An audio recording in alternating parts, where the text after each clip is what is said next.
মন্ডলী সবাইকে স্বাগত জানাচ্ছি উসমানীনগর প্লাস থেকে আপনাদের সাথে যুক্ত হয়েছে আমি সুবল চন্দ্র দাস। অবস্থান করছি সিলেট জেলার ঐতিহ্যবাহী উসমানীনগর উপজেলার গোয়ালাবাজার ইউনিয়নের দাসপাড়া গ্রামের শ্রী শ্রী আদি রক্ষাকালী মন্দিরে আজ শ্রী শ্রী জগন্নাথ দেবের বাৎসরিক মহোৎসব উপলক্ষে কিন্তু অনুষ্ঠিত হয়েছে শ্রীমদ্ ভগবত গীতা পাঠ। আর আজকের এই উক্ত অনুষ্ঠানে শ্রীমদ্ ভগবত গীতা পাঠ পরিবেশন করছেন নবীগঞ্জ থেকে আগত কীর্তনিয়া শ্রীযুক্ত রজতকান্তি গোস্বামী দাদা। শ্রীযুক্ত রজতকান্তি গোস্বামী দাদার আজকের শ্রীমদ্ ভগবত গীতা পাঠটি শ্রবণ করার জন্য অবশ্যই আপনারা আমাদের লাইভের সাথে যুক্ত থাকবেন। দেশ এবং প্রবাস থেকে ইতিমধ্যে কি কোন জায়গা থেকে আমাদের লাইভের সাথে যুক্ত হয়েছেন অবশ্যই আপনারা একটু কমেন্ট করে আমাদেরকে জানিয়ে দেবেন এবং লাইভের শুরুতে একটু কমেন্ট করে জানাবেন যে আমাদের লাইভের সাউন্ডটা ক্লিয়ার শোনা যাচ্ছে কিনা। আমি আপনাদেরকে আবারও বলে দিতে চাই শ্রী শ্রী জগন্নাথ দেবের বাৎসরিক মহোৎসব উপলক্ষে কিন্তু অনুষ্ঠিত হয়েছে শ্রীমদ্ ভগবত গীতা পাঠ এবং এর পূর্বে কিন্তু আরো কয়েকটি অনুষ্ঠান ছিল, ধর্মীয় সাংস্কৃতিক অনুষ্ঠান এবং ইতিমধ্যে শ্রীমদ্ ভগবত গীতা পাঠ অনুষ্ঠিত হয়েছে। তো যারা যারা ইতিমধ্যে আমাদের সাথে যুক্ত হয়েছে দেশ এবং প্রবাস থেকে অবশ্যই আপনারা আমাদের সাথে একটু যুক্ত থাকবেন। সেখানে 10 কেজি ভাতের সাথে কেউ সামর্থ্য অনুযায়ী কেউ কেউ বলে মন্দির করে দেবে, কিন্তু ভগবান বললেন এটা হচ্ছে ব্যবসায় তুমি বুদ্ধি, যে আমার সাথে এসে ব্যবসা করে চলে যায়। আমি দিলে সে দেবে, মানে আমি যদি দেই তাহলে সে দেবে। পেছনে তো কথা বলবেন না, আপনাদের সাথে আমরা মাইকে কথা বলেও পারি না, আমরা মাইকে কথা বললেও আপনাদের থেকে কম হয়। তো এই জায়গাটা একটু সূক্ষ্ম চিন্তার বিষয়, যে আসলে তো সত্য যে জিনিস না চাইতেও আমার জীবনে আসে, তাহলে তো সুখ যদি চাই না সেটাও তো অবশ্যই আসতে পারে, তাই না? তবে আমরা যদি সুখ দুঃখ ভগবানের চরণে ত্যাগ করে দেই, তবে যে সুখটা আসবে ভগবান বললেন ওই সুখ আর তোমার জীবনে কোনোদিন বিনাশ হবে না। তুমি জন্ম জন্মান্তরের জন্য সুখী হয়ে যাবে। কিভাবে? কারণ যখন তুমি সুখ দুঃখ উভয় প্রকার কর্মের ফল আমার চরণে সমর্পণ করে দিবে, তখন এই দেহের পরে তোমাকে আর কোনো জন্ম নিতে হবে না, তুমি আমার কাছেই থাকবে। বললেন তুমি আমাতেই থাকতে পারবে দেহান্তে। কখন? দেহান্তে। এই মানব জীবন সম্পূর্ণটাই হচ্ছে একটা পরীক্ষার ক্ষেত্র।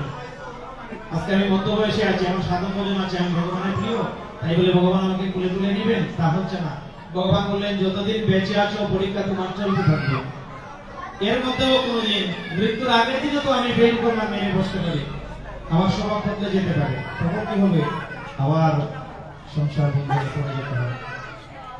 অর্জুনকে তো ভগবান হাতে নাতে স্বর্গে নিয়ে যেতে পারতেন, ওই কুরুক্ষেত্রের যুদ্ধে তিনি নিয়ে যেতে পারতেন। যখন অর্জুন বললেন যে আজকে থেকে আমি তোমার শিষ্য হলাম, আজকে থেকে আমি তোমার ভক্ত হলাম, তুমি এখন থেকে যা বলবে আমি তাই করবো, এবং তোমার অনুমতি না নিয়ে তোমাকে না বলে আমি কোনো কিছু করবো না। অর্জুনকে তো ভগবান সেদিনই তুলে তুলে নিতে পারতেন, কিন্তু বললেন কি দেহান্তে আমাকে পাবে। কারণ কি যতদিন বেঁচে থাকবে, একদম মরার সময়ও যদি মতিভ্রম হয়ে যায়, তারপরে ভগবানের কাছ থেকে আবার ফিরে চলে আসতে হয়। শ্রীমদ্ ভাগবতী রাজা ভরত,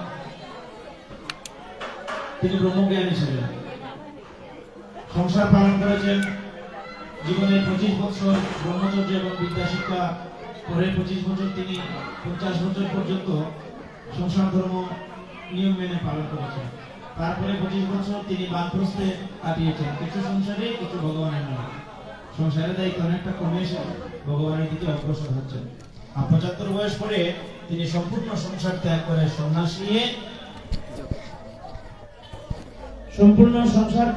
সন্ন্যাস নিয়ে চলে গেলেন। কোথায়? জঙ্গলে চলে গেলেন, পুলস্ত মনির আশ্রম। ওখানে গিয়ে বাস করছেন, প্রসাদ পান এবং ভগবানেরই ভজন করেন। ভগবানের প্রতি এখন পর্যন্ত উনি একদম যুক্ত, একদম একনিষ্ঠ ভাবে জড়িত আছেন। একদিন তিনি নদীতে স্নান করেন, আর এমন সময় দেখতে পেলেন কি একটা হরিণ ওই নদীতে এসে জল খাচ্ছে। কৃষ্ণার হরিণ নদীতে জল খাচ্ছে এবং হরিণটি গর্ভবতী ছিল। এই হরিণটি যখন জল পান করে, তখন একটা সিংহ এই হরিণের পিছন থেকে সেবন করে হুঙ্কার ছাড়লো। হরিণটা প্রাণের ভয়ে জলে ঝাঁপ দিয়ে সাঁতার কেটে নদীটা পার হতে চাইছে। এখন যেহেতু সিংহের গর্জনে সে খুব বেশি ভীত হয়েছিল, তারপরে জলে লাফ দিল, আর গর্ভটা স্খলিত হয়ে গেল। ও জলের মধ্যেই বাচ্চা প্রসব করেছে এবং একেতে হচ্ছে প্রাণের ভয়ে ঝাঁপ দিয়েছিল, তারপরে বাচ্চা প্রসব জনিত যন্ত্রণা, তারপরে নদী সাঁতার দিয়ে পেরোনো, তিনটা সে আর নিতে পারলো না, সে ওখানেই দেহত্যাগ করেছে, জলের মধ্যেই দেহত্যাগ করলো। আর সদ্যজাত হরিণ শাবকটি এই জলের মধ্যে ভেসে ভেসে চলে যাচ্ছে। এই দৃশ্য দেখে রাজা ভরত সহ্য করতে না পেরে তিনি হরিণের বাচ্চাটিকে তুলে নিয়ে আসলেন এবং তার আশ্রমে নিয়ে চলে আসলেন। আশ্রমে নিয়ে চলে এসে তিনি মনে মনে এখন চিন্তা করছেন কি, যে ভগবান নিশ্চয়ই হরিণ শাবকের পিতামাতার দায়িত্বটা আমাকে দিয়েছেন। তিনি তো আগে থেকেই সংসার ছেড়ে চলে এসেছেন, কারোর প্রতি তার মোহ নেই, কিন্তু ভগবান যে আমাকে জন্মের মতো মুক্ত করে দিবেন তা তো পরীক্ষা ছাড়া সম্ভব হয় না। এখানে আমরা ক্লাস 1 থেকে 2 উঠতে গেলে, 5 থেকে 6 উঠতে গেলে, বা স্কুল থেকে কলেজে যেতে গেলে পরীক্ষা দিয়ে পাশ করে তারপরে উপরের ক্লাসে যেতে হয়, তাই না? পরীক্ষা ছাড়া ঊর্ধ্বগতি হয় না, পরীক্ষা ছাড়া কেউ উপরের দিকে উঠতে পারে না, পরীক্ষায় পাশ করলেই তুমি উঠা যায়। ভগবানের হয়তো পরীক্ষা, ভগবান পরীক্ষা করে দেখছেন এই রাজা ভরত তিনি কি আসলে মায়া থেকে মুক্ত হতে পেরেছেন কিনা, বা তিনি ভগবানের প্রতি নিজেকে সম্পূর্ণরূপে সমর্পণ করতে পেরেছেন কিনা। রাজা ভরত হরিণের শাবকটাকে যেদিন বাড়িতে নিয়ে আসলেন আশ্রমে, ওই দিন থেকে তিনি এই হরিণ শাবকটিকে এত যত্নার্থী করতে শুরু করলেন, মনে করলেন কি যে পিতা মাতা এখন থেকে আমি তার দায়িত্ব পালন করতে হবে আমাকে। এই বলে তিনি এর যত্ন করতে করতে তিনি হরিণ শাবকটার মায়ায় এমন ভাবে মোহিত হয়েছেন, এখন ক্ষণিক মাত্র কাল যদি তিনি এটাকে না দেখেন ওনার মধ্যে অশান্তি তৈরি হয়ে যায়, মনে হয় যেন ওনার প্রাণ কোথাও হারিয়ে গেছে, এমন একটা অবস্থা। হরিণ শাবক হঠাৎ করে আশ্রমের সামনে নেই, কোথাও চলে গেছে, উনি পাগলের মতো দিশেহারা হয়ে তাকে খুঁজতে থাকতেন। যেহেতু বনের পশু, একদিন হয়েছে কি বন থেকে অন্য হরিণরা যখন আসলো হরিণের পাল, ওই বাচ্চারা হরিণের পালের সঙ্গে মিশে চিরতরে চলে গেছে এবং এই বৃদ্ধ ভরত এই হরিণ শাবকটি মায়ায় এমন ভাবে পড়ে গেলেন, এখন তিনি এই পুত্র সুখে আক্রান্ত হলে, বাবা থাকতে যদি পুত্র মরে যায় তখন ওই পিতার মনে যে দুঃখটা হয় ওনার সেরকম দুঃখ হয়েছে, পুত্র সুখ যাকে বলে, পুত্র সুখে ওই দুঃখের মতো আক্রান্ত হয়ে এই হরিণ শাবকটির কথা চিন্তা করতে করতেই তার দিন রাত চলে যায়, একদম অন্তিম সজ্জায় পড়ে আছেন, কিন্তু ওই ভগবানকে ভুলে গেছেন। ভগবানকে ভুলে গিয়ে দিন রাত খালি হরিণ বাচ্চাটার কথা চিন্তা করতে করতে ওইভাবেই তার দেহ থেকে প্রাণটা বেরিয়ে গেল, মৃত্যু হয়ে গেল।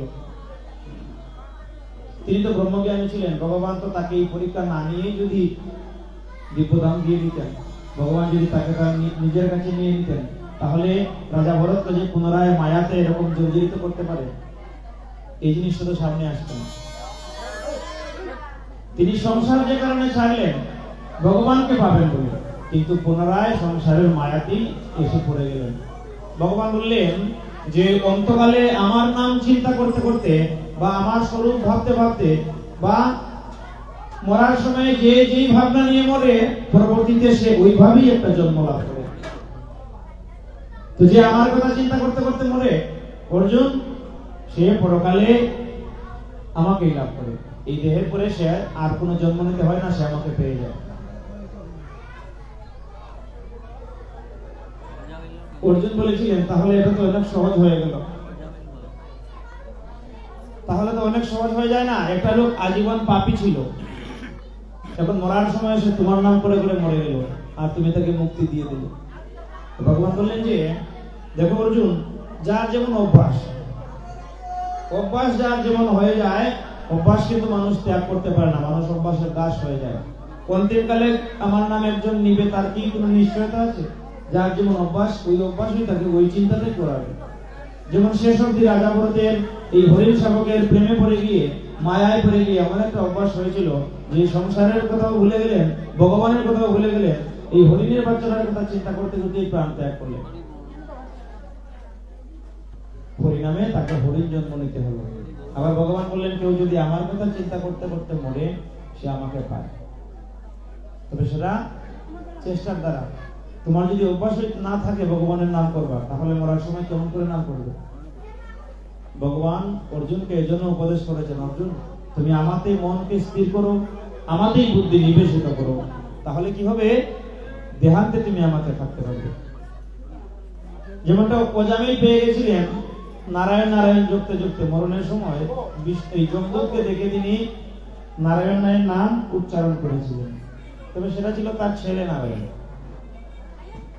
অজামিলের 10টা পুত্র ছিল, এই 10টি পুত্রের মধ্যে সবচেয়ে কনিষ্ঠ পুত্র, তার নাম রেখেছিল, ভাগ্য করে নাম রেখেছিল নারায়ণ। আজকে নারায়ণ না রেখে অন্য কিছু রাখলে তো ওকেই ডাক্তার ওর মতোই ক্ষতি হতো, তাই না? এখান থেকে তো একটা শিক্ষা পাওয়া যায়, ছেলে মেয়ের নাম যদি কোনো সময় ভগবানের নামে নামকরণ করা হয়, তাহলে নিজের অনিচ্ছা সত্ত্বেও নিজের বাচ্চা কাচ্চাকে ডাকছেন, কিন্তু এটা করে ভগবানকে ডাকা হয়ে যাচ্ছে। অজামিল বেশ অনেক পাপী লোক ছিল, সে জীবনে এমন কোনো খারাপ কাজ নাই সে করে নাই। ডাকাতি করেছে, মানুষকে হত্যা করে হাত থেকে বাজারের থলিটা নিয়ে তার বউ বাচ্চাকে নিয়ে খাইয়েছে, এইভাবে জীবন ধারণ করেছে। তো তার চাইতে বড় পাপী আর পাওয়া যায়? সে এত বড় পাপী ছিল, কিন্তু তথাপি বৃদ্ধ বয়সে তার সবচেয়ে কনিষ্ঠ ছেলে নারায়ণ ওর প্রতি এতভাবে মোহিত ছিল যে একদিন যমদূত তার সম্মুখে যখন ভয়ঙ্কর চেহারা নিয়ে দাঁড়িয়েছে, তখন ভয় পেয়ে সে নারায়ণ একদম মনে প্রাণে তার ছোট ছেলেকে ডাকতে লাগলো বিপদে পড়ে, যে সামনে তো বিপদ দেখে সে তার ছোট ছেলেকে ডাকছে সাহায্যের জন্য, কারণ আত্মীয় বর্গ আসলে যদি কিছু সাহায্য হয়, তো সে তার সবচেয়ে ভালোবাসতো নারায়ণকে ডাকে। কিন্তু সেখানে হলো কি, নারায়ণ নারায়ণ ডাকার পরে ওই যমদূত এসেছিল তাকে নিতে, ওখানে ভগবান নারায়ণ বলছেন এবার বিষ্ণুদূতকে যে ওই দেখো মরণের সময় অজামিল আমার নাম নিচ্ছে, যাও ওকে নিয়ে চলে আসো। এখন সেখানে এটা বাতলে লাগবো, কষ্ট হইবা না, এটা আগুনটা লাগিয়ে দিতে পারে এটা। বলছে যে না, এই তখন বিষ্ণুদূত তো চলে গেলেন অজামিলকে উদ্ধার করবার জন্য, কিন্তু সেখানে আগে থেকে যমদূত গিয়ে বসে আছে, কারণ অজামিল হচ্ছে পাপী লোক। তো পাপী তো আর নারায়ণের কাছে যাবে না, পাপী যাবে যমরাজের কাছে। সেখানে চিত্রগুপ্তের খাতা পর্যালোচনা করা হবে, তাকে কোথায় পাঠালে তার সদ্গতি হবে, কোন নরকের কোন কুণ্ডে তাকে পাঠাতে হবে, সেটা যমরাজ ঠিক করে দিবেন। এটাই হলো পাপীদের পরিণতি। কিন্তু বিষ্ণুদূতেরা এখানে উপস্থিত হয়ে যমদূতদেরকে বাধা দিচ্ছে, বলছে না তোমরা একে নিতে পারবে না, আমরা হচ্ছে ভগবান বিষ্ণুর দূত, আমরা একে নিয়ে যাব। তখন যমদূতেরা বললেন তোমাদেরকে দেখে মনে হচ্ছে যে ওই ভগবান বিষ্ণুর মতো অবিকল প্রায় তোমাদের দেখতে, শুধুমাত্র গলায় কৌস্তব মণিটা নাই, এবং চূড়ায় ময়ূরপুচ্ছ নাই, এবং গলায় কৌস্তব মণি নাই, এবং শ্রীবৎস চিহ্নটা নাই, নতুবা একদম দেখতে একেবারে ভগবান বিষ্ণুর মতো। তো তারা চিনতে পেরেছেন এরা বিষ্ণুদূত। কিন্তু বললেন অজামিল তো পাপী লোক, এই পাপীকে নিতে তোমরা কেন এসেছো? এই পাপীর গতি হবে নরকে, তাকে নিতে বিষ্ণুদূত এখানে আগমন কেন হয়? তখন বিষ্ণুদূতেরা বললেন এই জন্য হচ্ছে, কারণ ভগবান বলেছিলেন যে অন্তিমকালে যে তার নাম স্মরণ করে মরে, ভগবান তাকে তার কাছে নিয়ে চলে যাবেন। তো যেহেতু সে অন্তিমকালে ভগবান নারায়ণকে আহ্বান করেছে এবং মনে প্রাণে কায়মনোবাক্যে আহ্বান করেছে, তার এই ডাকের মধ্যে আর কোনো চিন্তা ছিল না, একদম সমর্পিত ডাক। প্রাণের ভয়ে যদি কেউ কাউকে ডাকে, সেখানে কি আর কোনো চিন্তা থাকে? একদম মনে প্রাণে ডেকেছে। তো কি হলো, লাভ কি হলো? বিষ্ণুদূত চলে আসলেন। এখন বিষ্ণুদূতেরা যমদূতকে বলছেন তোমরা তো আমাকে প্রশ্ন করতেই পারো যে এই লোক নারায়ণ নামে ডাকলেও তার ছেলের নাম হচ্ছে নারায়ণ, সে তো তার ছেলেকে ডেকেছে, আমাকে তো ডাকেনি, এই ভগবান বিষ্ণুকে তো ডাকেনি, তাহলে তোমরা এখানে কেন এসেছো? বিষ্ণুদূতগণ যমদূতদেরকে বুঝাবার জন্য বলছেন তাহলে এই প্রশ্ন করো যে সে তার ছেলেকে ডাকলো, তবে আমরা কেন আসলাম? কথা হচ্ছে এই যে নাম এমন এক জিনিস, লোক নাম ইচ্ছা করে নিক কিংবা অনিচ্ছা করে নিক, ওই নাম নেওয়ার যে ফলটা হয় সেটা অবশ্যই তার জীবনে হয়ে যায়। যেমন মনে করেন আমরা এখন দূর হতে কোথাও এসেছি, এখানে এসে দেখতে পেলাম খুব পিপাসার্থ, আমার অনেক তৃষ্ণা, কিন্তু এখানে একটা গ্লাসের মধ্যে জল আছে, কিন্তু ওই জলটাতে বিষ মিশানো, বিষ মিশ্রিত জল ওখানে রাখা, কিন্তু আমি তো জানি না এটাতে যে বিষ আছে। আমি তো তৃষ্ণায় আমার বুক ফেটে যাচ্ছে, সামনে জল দেখতে পেয়েছি, আমি সাথে সাথে জলটা খেয়ে নিয়েছি। তো এই যে আমি না জেনে বিষ পান করলাম, বিষ কি আমাকে ক্ষমা করে? বিষ কি ক্ষমা করবে? বিষ বিষের ধর্ম পালন করবে। বিষের ধর্ম কি? যার দেহে প্রবেশ করবে তার দেহটা শেষ করে দেবে, তার দেহটা নাশ হবে, তার মৃত্যু অনিবার্য, কারণ বিষ খেয়েছে, মরতে তো হবেই। ঠিক তেমনি এই অজামিল জেনে নাম নেক বা না জেনে নাম নেক, সে তার ছেলের নাম করতে নারায়ণ বলুক কিংবা যে কোনো অর্থে নারায়ণ বলুক, যেহেতু ভগবান নারায়ণের নাম নিয়েছে, নাম তার কাজ ঠিক করে যাবে। তার সমস্ত পাপ বশ্য হয়ে গেছে নারায়ণ নাম জপ করার সাথে। একটা বালক, সে জানে না আগুন কি, সে জানে না পানি কি। আগুন হাতে নিলে কি হতে পারে, আগুন কারো গায়ে লাগাতে কি হতে পারে, একজন বালক সেটা জানে না। কিন্তু এই বালকের হাত থেকে যদি কোথাও অগ্নিসংযোগ হয়ে নগর পুড়ে যায়, আগুন তো এই চিন্তা করে না যে এই বালক তো না বুঝে আগুন দিয়েছে, আমি নগর পুড়বো না। আগুন কি এই কথা বলে? আগুন তার ধর্ম পালন করে যায়। আগুনের ধর্ম হচ্ছে কি? ভস্য করে দেওয়া। যার গায়ে লাগবে সেই ভস্য হবে। ইয়া বড় বড় গাছ কিন্তু আগুনে পুড়ে গেলে কঙ্গার হয়ে পড়ে থাকে, সামান্য একটু ছাই ভস্য অবশিষ্ট থাকে। কত বড় বড় বাড়িঘর দেখা যায়, কিন্তু আগুনে পুড়ে গেলে সামান্য ছাই ভস্য অবশিষ্ট থাকে। আগুন তার ধর্ম পালন করে কি? সবকিছু জ্বালিয়ে পুড়িয়ে ছারকার করে দেয়। ঠিক তেমনই নাম কেউ যদি না বুঝেও নেয়, তথাপিও নাম নামের কাজ ঠিক করে যায়। কাজী অজামিল না বুঝে নাম নিক, তার ছেলের নাম করতে গিয়ে নারায়ণ নামের যোগ করুক, কিন্তু তথাপি নাম তার মঙ্গল করে দিয়েছে, তার সমস্ত পাপ বিনাশ হয়ে গেছে। অজামিলকে বিষ্ণুদূতেরা নিয়ে চলে গেল। বিষ্ণুদূতেরা অজামিল নিয়ে চলে গেল। এবার যমদূতেরা যমরাজকে গিয়ে অভিযোগ জানালেন যে আপনার মতো আর কয়জন আছেন জগতের দণ্ডদাতা? শাস্তি দেওয়ার লোক যদি এতজন হয়ে যায় তাহলে তো কেউ ন্যায় পাবে না।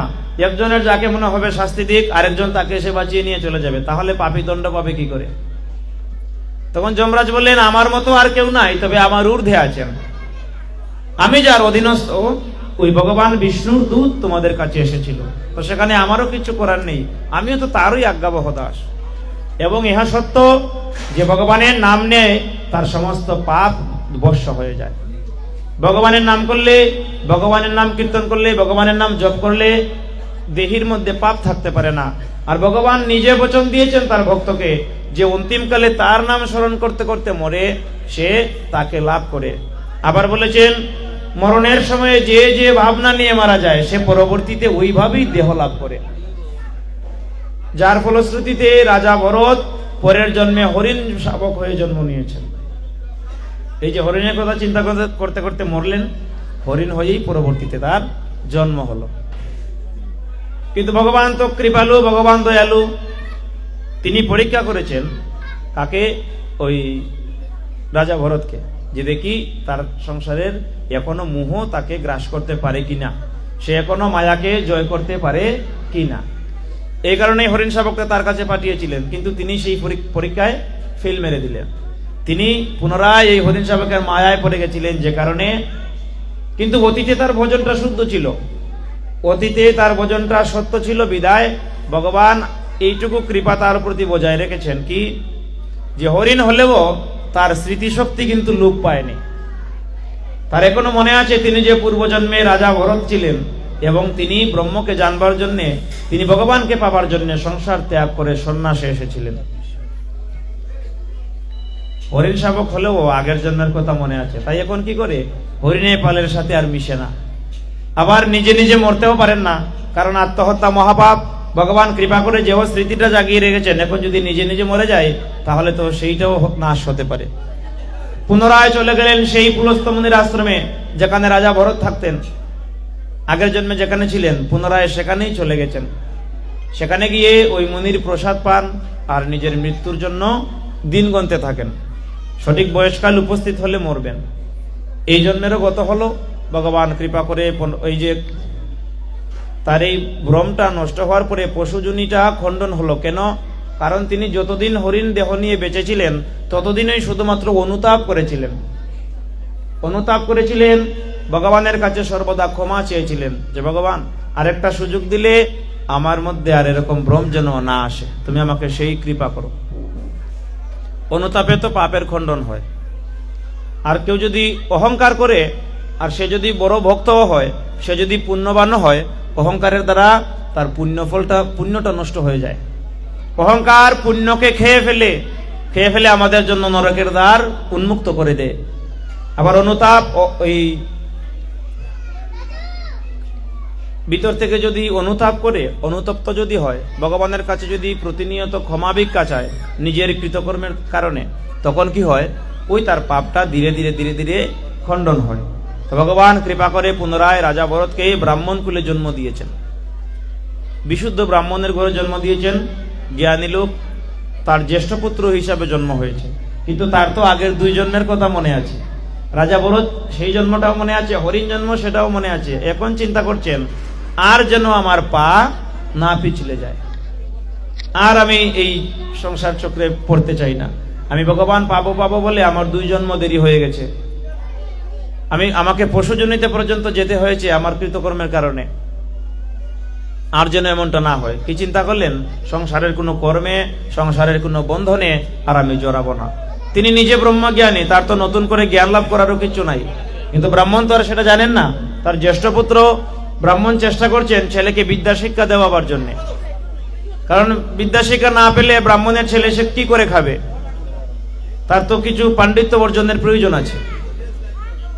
কিন্তু তার সেটাতে মন নেই, কারণ তিনি জগতের সকল জ্ঞানীর ঊর্ধ্বে, ব্রহ্মজ্ঞানী লোক। কিন্তু পিতা সেটা তো আর জানেন না, তাই তিনি চেষ্টা করছেন। কিন্তু তিনি পড়াশোনাতে তার মনোযোগ নেই, গৃহের কোনো কাজে কর্মে মনোযোগ নেই, একদম অপদার্থের মতো বসে থাকেন। কেউ তুললে উঠেন, আর কেউ যদি না তুলে তো ওই সারাদিন এখানেই বসে থাকে। কেউ খাবার হাতে তুলে দিলে খায়, না খাওয়ালে কি হয়, এই 10 দিন 15 দিন চলে গেলেও তার একবার খাওয়ার কথা মনে হয় না। তার তো পূর্বের সাধনা ছিল। এরকম তিনি বহুকাল উপবাস থাকতে পেরেছেন যখন জঙ্গলে ছিলেন ভগবানের নামে। এরকম অভ্যাস প্রচুর আছে, ক্ষুধাও লাগে না। কিন্তু তার নাম হয়ে গেল তখন জড় ভরত, কারণ তাকে দিয়ে কোনো কাজ হয় না। এই যে বস্তুটা, এই যে বোতলটা, এটা তো জড় বস্তু। আমি হাতে নিয়েছি, সেটা উঠতে পেরেছে, এখানে রেখে দিলাম। কোটি বৎসরও যদি চলে যায়, কেউ একে যদি না নাড়ায়, এর নিজে থেকে নড়বে না। এই জন্য এ হচ্ছে জড় বস্তু। তো রাজা ভরতের এই অবস্থা বর্তমানে এইরকম, তাই তার নাম হলো জড় ভরত। এত নড়ে না, চড়ে না, কেউ নাড়ালে নড়ে, বাবা এর নাম হয়েছে জড়। এই জড় বস্তুটাকে দিয়ে কি লাভ?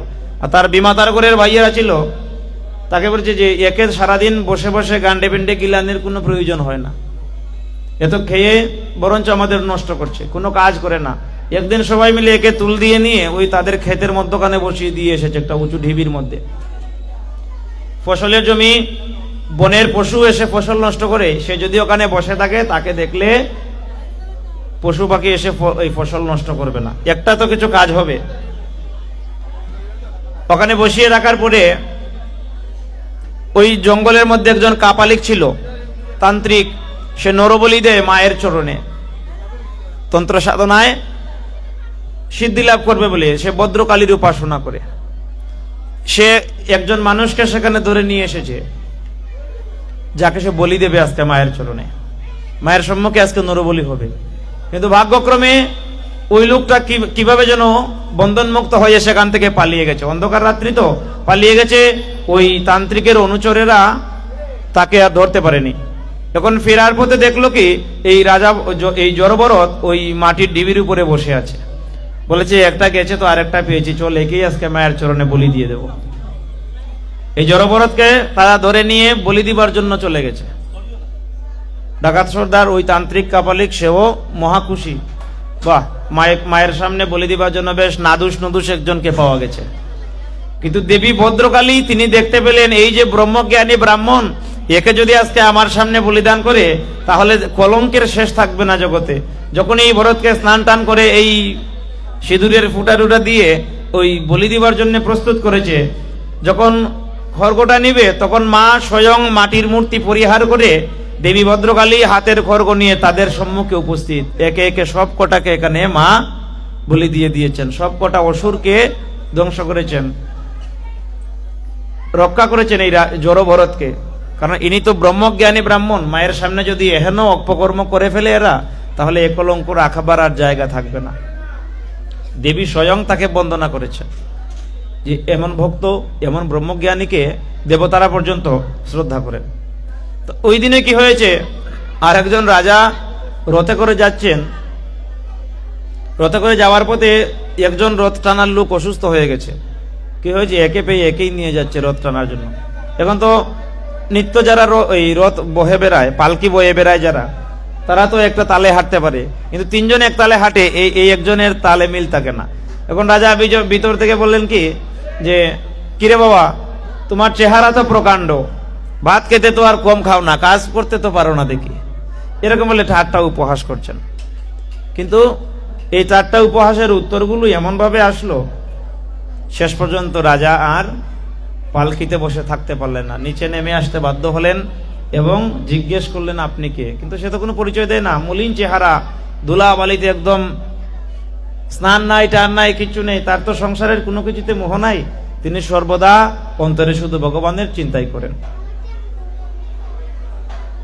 জানতে পারলেন তিনি হচ্ছেন সে ব্রহ্মজ্ঞানী লোক, আর যাকে কিনা আমি পালকিটা নিয়েছি। বাবা প্রণাম করে চরণ বন্দনা করতে লাগে। এবং ওইভাবেই ওই জড়ভরত ওইভাবেই কিন্তু আর কর্মে লিপ্ত হলেন না, তিনি এভাবেই শেষ অবধি ভগবানের সাথে যুক্ত থাকতে পারলেন। কিন্তু কাল হয়েছিল ওই তার জীবনে, আগের জীবনে ভগবানের আনা পরীক্ষাটা, তিনি যদি হরিণ শাবকের প্রেমে না পড়তেন, পুনরায় যদি তার মায়ায় না পড়ে তার চিন্তা ছেড়ে ভগবানের চিন্তায় যদি করতেন, তবে তাকে আর 2 জন্ম অপেক্ষা করতে হতো না, তিনি ভগবানের কথা স্মরণ করতে করতেই চলে যেতে পারতেন। কিন্তু এইটা ভগবানেরই দেওয়া পরীক্ষা তার জীবনে, যে দেখি যে সে যে সংসার পর্যন্ত আমার জন্য ছেড়ে এসেছে, তাকে মোহ কতটুকু ছেড়েছে।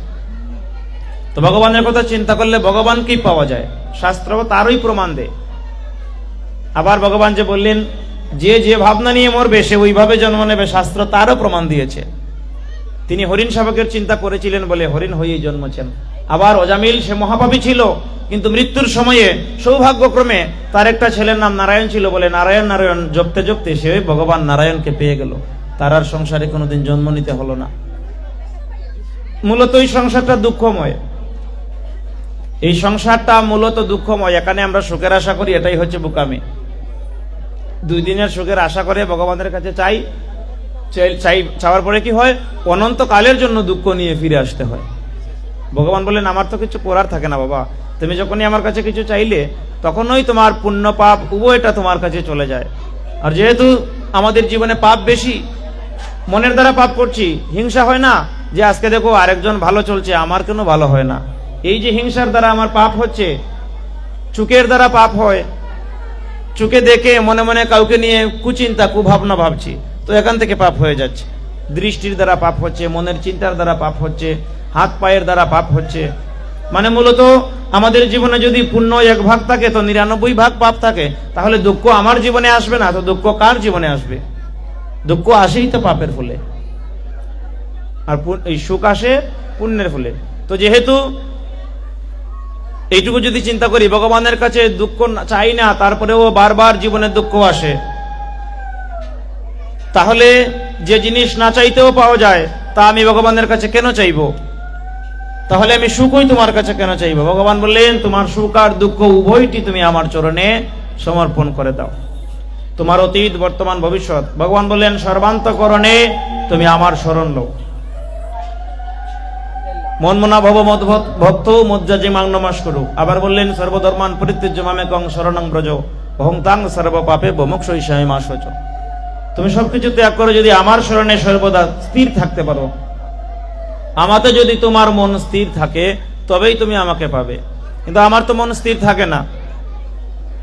যেমন আমি কৃষ্ণের ভক্ত, মনে করলাম আমি কৃষ্ণের ভক্ত, কিন্তু এক্ষণে কেউ যদি আমাকে এসে বলে যে আজকে দাসপাড়ায় একজন কবিরাজ এসেছে, তার কাছে গিয়ে বাবা যা চাওয়া যায় তাই পাওয়া যায়, তোমার জানাই সে কবচ টবচ করে তা দিয়ে দেয়, তো দেখা গেল সে কৃষ্ণ ভোজন শেষ, ওই কবিরাজের বাড়িতে দৌড় দিল।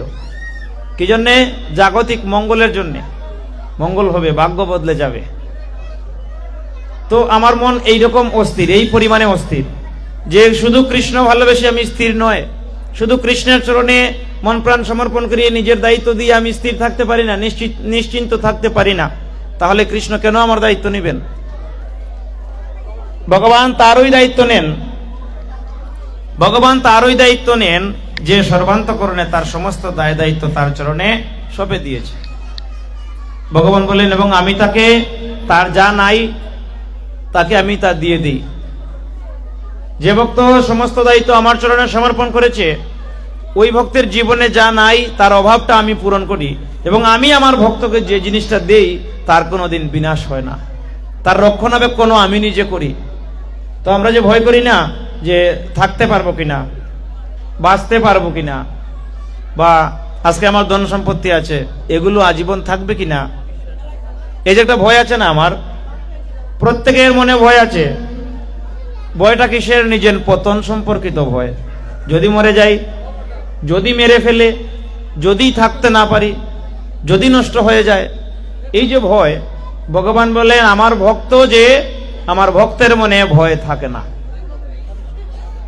কেন থাকে না? কারণ সে বিশ্বাস করে আমি আছি। কারণ আমার ভক্ত বিশ্বাস করে আমার ভগবান আছেন আমার রক্ষক, তিনি রক্ষা করলে আমাকে মারে এমন কে আছে? আবার তিনি আমাকে মারলে আমাকে রক্ষা করতে পারে এরকমই বা কে আছে? ভগবান স্পষ্ট করে ভক্তের চরিত্র বিশ্লেষণ করলেন। আমাদের কাছে ভক্তের চরিত্র কেমন? মালা করে, তিলক করে, ধুতি পাঞ্জাবি পরে সেই হচ্ছে ভক্ত, তাই না? আমাদের কাছে তো এটাই হচ্ছে ভক্তের পরিচয়। ভগবানের কাছে ভক্তের পরিচয় আলাদা। কেমন? বলেন আমার ভক্ত কাউকে হিংসা করে না, আমার ভক্তের মনে বিন্দু মাত্র পরিমাণ অহংকার থাকবে না, আমার ভক্ত সুখে দুঃখে সর্বদা সমান জ্ঞান, ভগবানে যেভাবে রেখেছেন সন্তুষ্ট, ভালো আছি। আমার ভক্তের মনে ভয় থাকে না। ভয় থাকা মানেই তো অবিশ্বাস। অবিশ্বাসটা কি? যদি নষ্ট হয়ে যায়। এই যদি বাক্যটা যে কোনো আসে অবিশ্বাস থেকে আসে, যদি কিছু ঘটে যায়। ভগবান বললেন আমার ভক্তের মনে এই প্রশ্ন আসে না। তার জলজ্জন্ত উদাহরণ হচ্ছেন প্রহ্লাদ মহারাজ, যিনি হিরণ্যকশিপুর পুত্র, দৈত্যকুলে যার জন্ম। হিরণ্যকশিপুর বড় ভাই হিরণ্যাক্ষ, তাকে ভগবান শ্রী বিষ্ণু বরাহ অবতারে ধ্বংস করেছিলেন। এই পৃথিবী যখন জলের তলে নিমগ্ন হলো, রসাতলে চলে গেল, সমস্ত কিছু শুধু জল আর জল, কোথাও কোনো ভূমি নাই, মাটি নাই, কিছু নাই। এমতো অবস্থায় ব্রহ্মা দুইজনকে সৃষ্টি করে বসে আছেন, জীব সৃষ্টি করেছেন। ওই স্বয়ম্ভুব মনু আর শতরূপা, এই দুইজনকে ব্রহ্মাদেব সৃষ্টি করেছেন। এখন এরা ব্রহ্মাকে প্রশ্ন করলেন যে আপনি যে আমাদেরকে সৃজন করলেন, আমাদের কর্ম কি হবে? আমরা কি জন্য সৃজন হলাম? আমরা কি করব?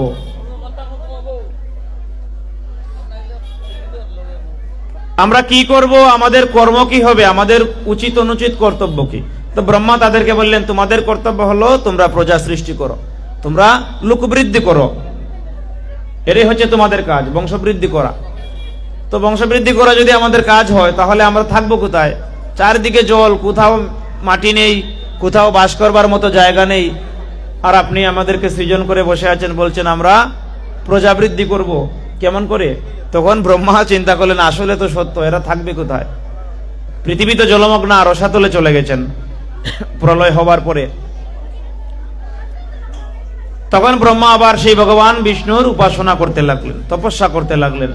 ওই তপস্যার এক পর্যায়ে ব্রহ্মার নাকের ছিদ্র হতে এই আঙুলের ডগার মতো সমান একটা বরাহ শাবক সেখান থেকে নির্গত হলো, এবং দেখতে দেখতে ওই বরাহ শাবক এত বড় আকার ধারণ করলো, এবং সে আবার আকাশের দিকে ধাবিত হতে লাগলো, এবং তার খুরের দ্বারা, লেজের দ্বারা, শৃঙ্গের দ্বারা সে আকাশে গিয়ে মেঘগুলাকে ভাঙতে লাগলো। এবং স্বয়ম্ভুব মনু, শতরূপা, মরীচি আদি ঋষিগণ এবং ব্রহ্মা চিন্তা করলেন ভগবান নিশ্চয়ই আমাদের আনন্দ বর্ধনের জন্য, হর্ষবর্ধনের জন্য এই লীলাবিলাস করছেন। বরাহ মানে হচ্ছে শুকর। শুকরের এই মুখের দুই দিকে দুইটা দাঁত এরকম করে থাকে, আর মুখটা খুব চ্যাপ্টা। ভগবান পৃথিবীকে জলের নিচ থেকে তুলবার জন্য এই রূপটাকেই বাছাই করলেন। এখন ওই আকাশ থেকে বরাহ শাবকটা, যেটা অতি আকার ধারণ করেছে, এমন বেগে সে নিচের দিকে আসতে লাগলো যে ভয়ঙ্কর চেহারা, কিন্তু ব্রহ্মাদি এই স্বয়ম্ভুব, শতরূপা, ওদের দিকে তিনি কিন্তু ভয়ঙ্কর দৃষ্টিতে তাকান নাই। দৃষ্টির মধ্যে একটা মায়া ছিল, একটা করুণা ছিল, যে তোমাদের রক্ষার নিমিত্তে আমি এসেছি, চিন্তা করো না, এইরকম একটা ভাব। ওই মহাকাশ থেকে সাগরে ঝাঁপ দিলেন, সাগর পর্যন্ত ভয়ে ভীত হলো যে এই আঘাত আমি সহ্য করি কেমন করে। এবং শুকর যেমন করে গন্ধ নিয়ে নিয়ে খাদ্যের অন্বেষণ করে, খাবার অন্বেষণ করে, ওইভাবে বরাহ অবতার জলের তলায় গিয়ে পৃথিবীকে খুঁজতে লাগলেন গন্ধ নিয়ে নিয়ে। এবং পৃথিবীকে যখন পেলেন, পৃথিবীকে তার নাকের ডগায় স্থাপন করলেন। দুইটা শৃঙ্গের মাঝখানে নাকের ডগায় স্থাপন করে উপরের দিকে উঠে আসছেন। এমন সময় হিরণ্যাক্ষ নামক দৈত্য, হিরণ্যকশিপুর বড় ভাই, সে ভগবান বিষ্ণুর পথে বাধা দিল, বরাহ অবতারের রাস্তা অবরোধ করেছে, না পৃথিবীকে তুমি উদ্ধার করতে পারবে না। তখন বিষ্ণুর সঙ্গে সে পারে কি করে? ভগবান বরাহ তৎক্ষণাৎ সুদর্শন চক্র দিয়ে তাকে খণ্ড খণ্ড করে দিলেন।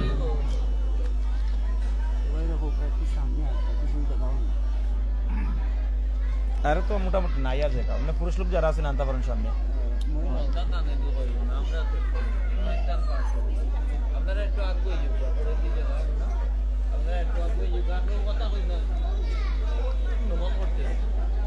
তো সেখানে ভগবান বরাহ অবতার ওই হিরণ্যাক্ষকে বধ করে দিলেন। আপনারা যেখানে আছেন সবাই নিজের জায়গা থেকে সামান্য আগে চলে আসুন, তাহলে পিছনে যারা নতুন করে এসেছেন তাদেরকে জায়গা হবে বসবার জন্য। প্রত্যেকে যার যার জায়গা থেকে সামনে খালি জায়গাটা নিয়ে নিন, এতে করে কি হবে, পিছনে কিছু জায়গা খালি হবে, তারা বসতে পারবেন। তো এই যে বরাহ অবতার,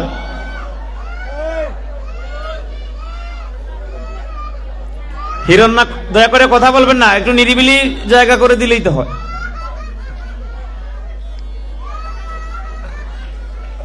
বরাহ অবতার হিরণ্যাক্ষ দৈত্যকে কয়েক খণ্ডে বিভক্ত করেছেন।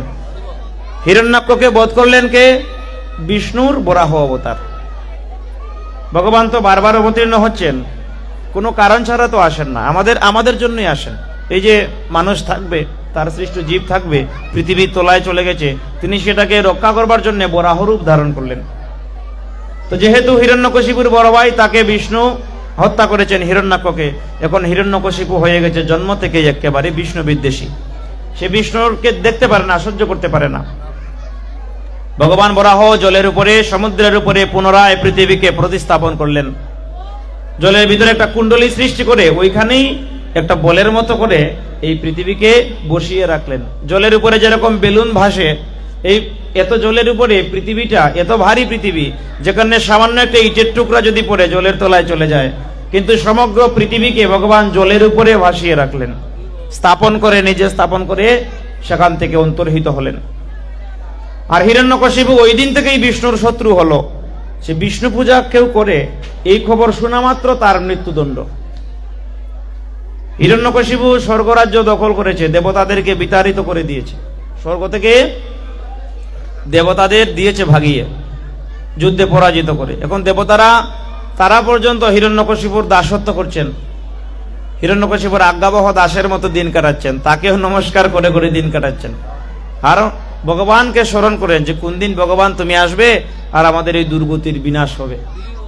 তো ভগবান একদিন দৈববাণী যুগে বলেছিলেন কি, দৈববাণী যুগে এই বলেছিলেন যে একদিনেই হিরণ্যকশিপুর স্ত্রীর গর্ভে বিষ্ণু ভক্ত সন্তানের জন্ম হবে, এবং যেদিন সে তার ঔরসজাত ওই বিষ্ণু ভক্ত সন্তানের প্রতি অত্যাচার অনাচার করবে, আমি ওই দিনকে আসব।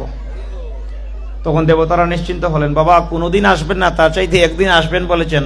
তারা ধরেই নিলেন যে যাও, তবে হিরণ্যকশিপুর মরণ হলো বলে, তাই না, ধরেই নিয়েছেন। দেবতারা মনে আনন্দ পাচ্ছেন। ওইদিকে হিরণ্যকশিপু চিন্তা করেছে, স্বর্গরাজ্যের দখল করেছি বটে, কিন্তু আমার আরো শক্তি বৃদ্ধি হতে হবে, আমাকে আরো শক্তিশালী হতে হবে। এই বলে তিনি মন্দর পর্বতে চলে গেলেন, ওখানে গিয়ে কঠোর তপস্যা করতে লাগলেন।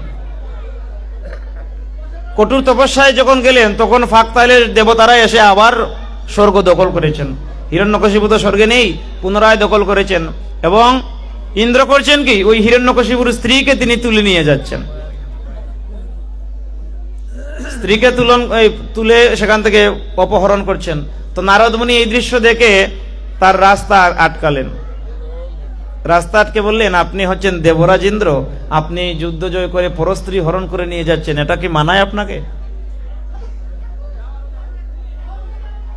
তিনি বললেন, আমি একে হরণ করছি কারণ এর গর্ভে অসুরের সন্তান বড় হচ্ছে।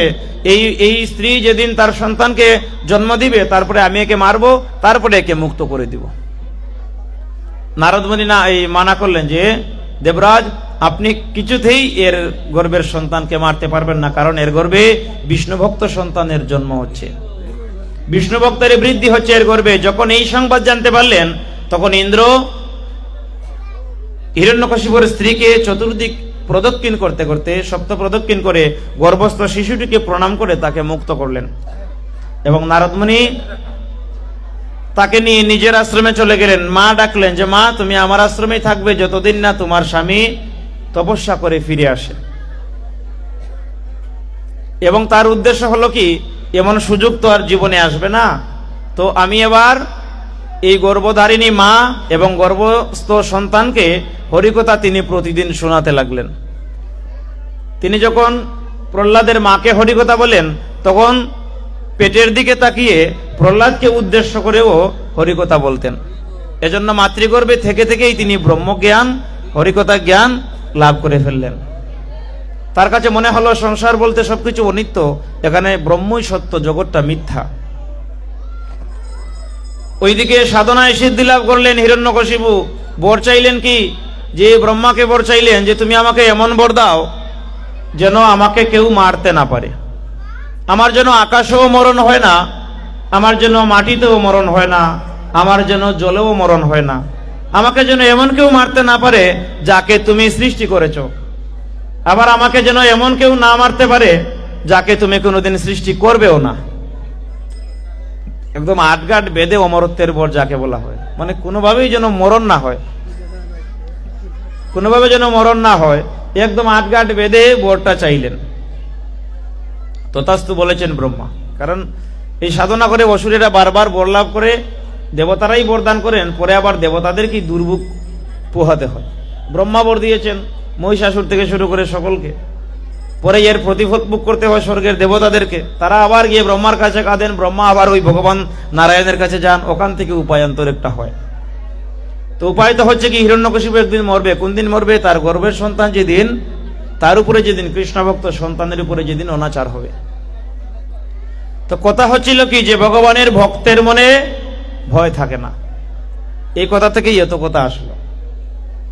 তো প্রহ্লাদ মহারাজ, প্রহ্লাদের জন্ম হলো, হিরণ্যকশিপু স্বর্গে আসলেন, পুনরায় স্বর্গের দখল করলেন, যুদ্ধ করে দেবতাদেরকে আবার দিলেন বিতাড়িত করে। এবং তার স্ত্রীও তার কাছে আসলেন এবং তিনি প্রহ্লাদকে বিদ্যা শিক্ষার ব্যবস্থা করলেন। আরো যারা অসুর বালক, এরা সকলকে সঙ্গে নিয়ে একত্রে প্রহ্লাদ বিদ্যালয়ে বিদ্যা শিক্ষা লাভ করেন। এমতো সময় একদিন এই প্রহ্লাদকে রাজসভার মধ্যে ডেকে এনে নিজের কুলে বসিয়ে হিরণ্যকশিপু জিজ্ঞাসা করলেন যে বিদ্যা শিক্ষা কিছু অর্জন হয়েছে কিনা দেখি তো। কি কি পড়ান, কি কি ওখানে পড়া হয় না হয় জিজ্ঞাসা করাতে প্রহ্লাদ এমন উত্তর করলেন, তিনি বললেন যে এই জগতে ভগবত বিদ্যা ছাড়া আর কোনো বিদ্যা হয় নাকি? এই জগতে ভগবান শ্রী বিষ্ণুই হচ্ছেন শ্রেষ্ঠ বিদ্যা, তাকে জানাই তো হচ্ছে সবচাইতে আসল বিদ্যা। বাবা, হিরণ্যকশিপুর মাথায় আকাশ ভেঙে পড়েছে। যে বিষ্ণুর বন্দনা করবার জন্য, বিষ্ণুর পূজা করবার জন্য আমি কিনা জগৎবাসীকে মৃত্যুদণ্ড দেই, স্বর্গের দেবতারা পর্যন্ত আমার দাস হয়ে দিন কাটায়, আর আজকে আমার ঘরে ছেলে জন্ম হয়েছে, সে বলে কিনা বিষ্ণু শ্রেষ্ঠ। নিজের কুল থেকে ছুঁড়ে ফেলে দিলেন ছেলেটাকে, প্রহ্লাদকে, ওই রাজসভার মাঝখানে ছুঁড়ে ফেলে দিয়েছেন। বলছেন কে কোথায় আছিস, একে এক্ষুনি মেরে ফেল। আমার ঘরে এমন কুপুত্র জন্ম হলো যে বিষ্ণুর বন্দনা করে, একে এক্ষুনি মেরে ফেলো, এর কোনো প্রয়োজন আমার কাছে নাই। রাজার আজ্ঞা কেউ আর অমান্য করে না, সে হোক রাজপুত্র বা রানী, যেই হোক না কেন, শাস্তি তাকে পেতে হবে। তো বল্লম দিয়ে খুঁচাতে খুঁচাতে আরম্ভ করলো, কিন্তু এই বালক শিশু 5 বছরের একটা ছেলে প্রহ্লাদ, তার গায়ে বল্লমের একটা মাথাও না ঢুকে, তার শরীরের চামড়াটা পর্যন্ত ভেদ করতে পারে না। কিন্তু প্রহ্লাদ ভয়ও করে না, এত ছোট একটা বাচ্চা, কিন্তু এত অসুরের মতো, জল্লাদের মতো দেখতে এই হিরণ্যকশিপুর অনুচরেরা তাকে বল্লম দিয়ে অনবরত খুঁচাচ্ছে, কিন্তু তার মধ্যে কোনো বিন্দুমাত্র ভয় নাই। জোরহাত করে বসে আছে আর হরি হরি জপতে আছে। আপনারা একটা কীর্তন নিশ্চয়ই সবাই করেন, যে দয়াল হরি যারে কৃপা করে তারে মারতে কে পারে, তাই না? ওই প্রহ্লাদ হচ্ছে সেই মাপের ভক্ত। প্রহ্লাদ ওই হচ্ছেন ভক্ত যিনি মনে প্রাণে বিশ্বাস করেন যে আমার হরি আমাকে রক্ষা করবেন। আর হরি যাকে রক্ষা করে তাকে ধ্বংস করতে পারে, তাকে বিপদে ফেলতে পারে, এমন কার সাধ্য আছে? এরকম তো কারো সাধ্য নাই। তাই তিনি ভয় পায় না। অবাক হলেন তখন গুরুদেব শুক্রাচার্য তাকে সেখান থেকে মুক্ত করে নিয়েছিলেন, যে বালক তো নিশ্চয়ই কুসঙ্গে পড়ে এই কথাগুলো শিখে ফেলেছে। শিশুর মন অতি সহজে হরণ করা যায়, তাদেরকে অতি সহজে যে কোনো কিছু বুঝিয়ে দেওয়া যায়। তো নিশ্চয়ই কুসঙ্গে পড়ে এমন হয়েছে, আমরা চেষ্টা করব তাকে সঠিক পথে ফিরিয়ে আনবার, পুনরায় আমাদের কাছে দিয়ে দিন। এই বলে গুরুগৃহে আবার পাঠানো হলো। কিন্তু বহুকাল চলে গেল। বিদ্যালয়ের যিনি গুরু, একদিন তিনি অন্যত্র সরে যাওয়াতে আর যত অসুর বালক ছিল এদের সবাইকে প্রহ্লাদ একদিনে পড়িয়ে দিয়েছে। এদের সকলকে একত্র করে বলছে, ও ভাইয়েরা আমার, এই জগতে আমার তোমার বলতে কিচ্ছু হয় না। রাজত্ব, বিষয় আশয়, এগুলা সবকিছু অনিত্য, শুধুমাত্র ব্রহ্ম নিত্য, শুধুমাত্র ঈশ্বর নিত্য।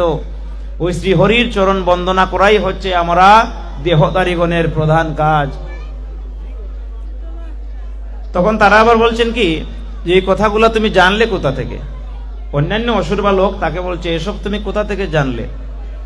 তখন তিনি বললেন, দেবর্ষি নারদ আমাকে বলেছিলেন। তো তারা বললো যে আমরা যতদিন যাবত এখানে পড়াশোনা করছি, এর ভিতরে একদিন দেবর্ষি নারদকে এখানে আমরা আসতে দেখিনি, কিংবা ভাই আমরাও কোথাও বা তোমাকেও কোথাও অন্যত্র যেতে দেখিনি। তাহলে তুমি এই জ্ঞান পেলে কোথা থেকে?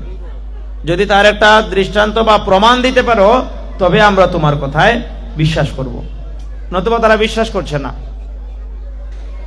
তো প্রমাণ হচ্ছে কি? তখন তিনি বললেন যে এই হচ্ছে বিষয়, যে আমার মা যখন নারদমুনির আশ্রমে থাকতেন, তখন নারদমুনি আমার মাকে লক্ষ্য করে এবং গর্ভস্থ আমাকে লক্ষ্য করে হরিকথা বলতেন, ওই পরম ভাগবত কথা বলতেন, এবং ওই ব্রহ্মজ্ঞানের কথাগুলো যখন তিনি আমাকে উপদেশ করতেন, আমার মা সংসারের বিভিন্ন বিষয়াশয়ে পুনরায় আকৃষ্ট হয়ে তিনি সেইগুলা বিস্মৃত হয়েছেন, কিন্তু আমি বিস্মৃত হই নাই।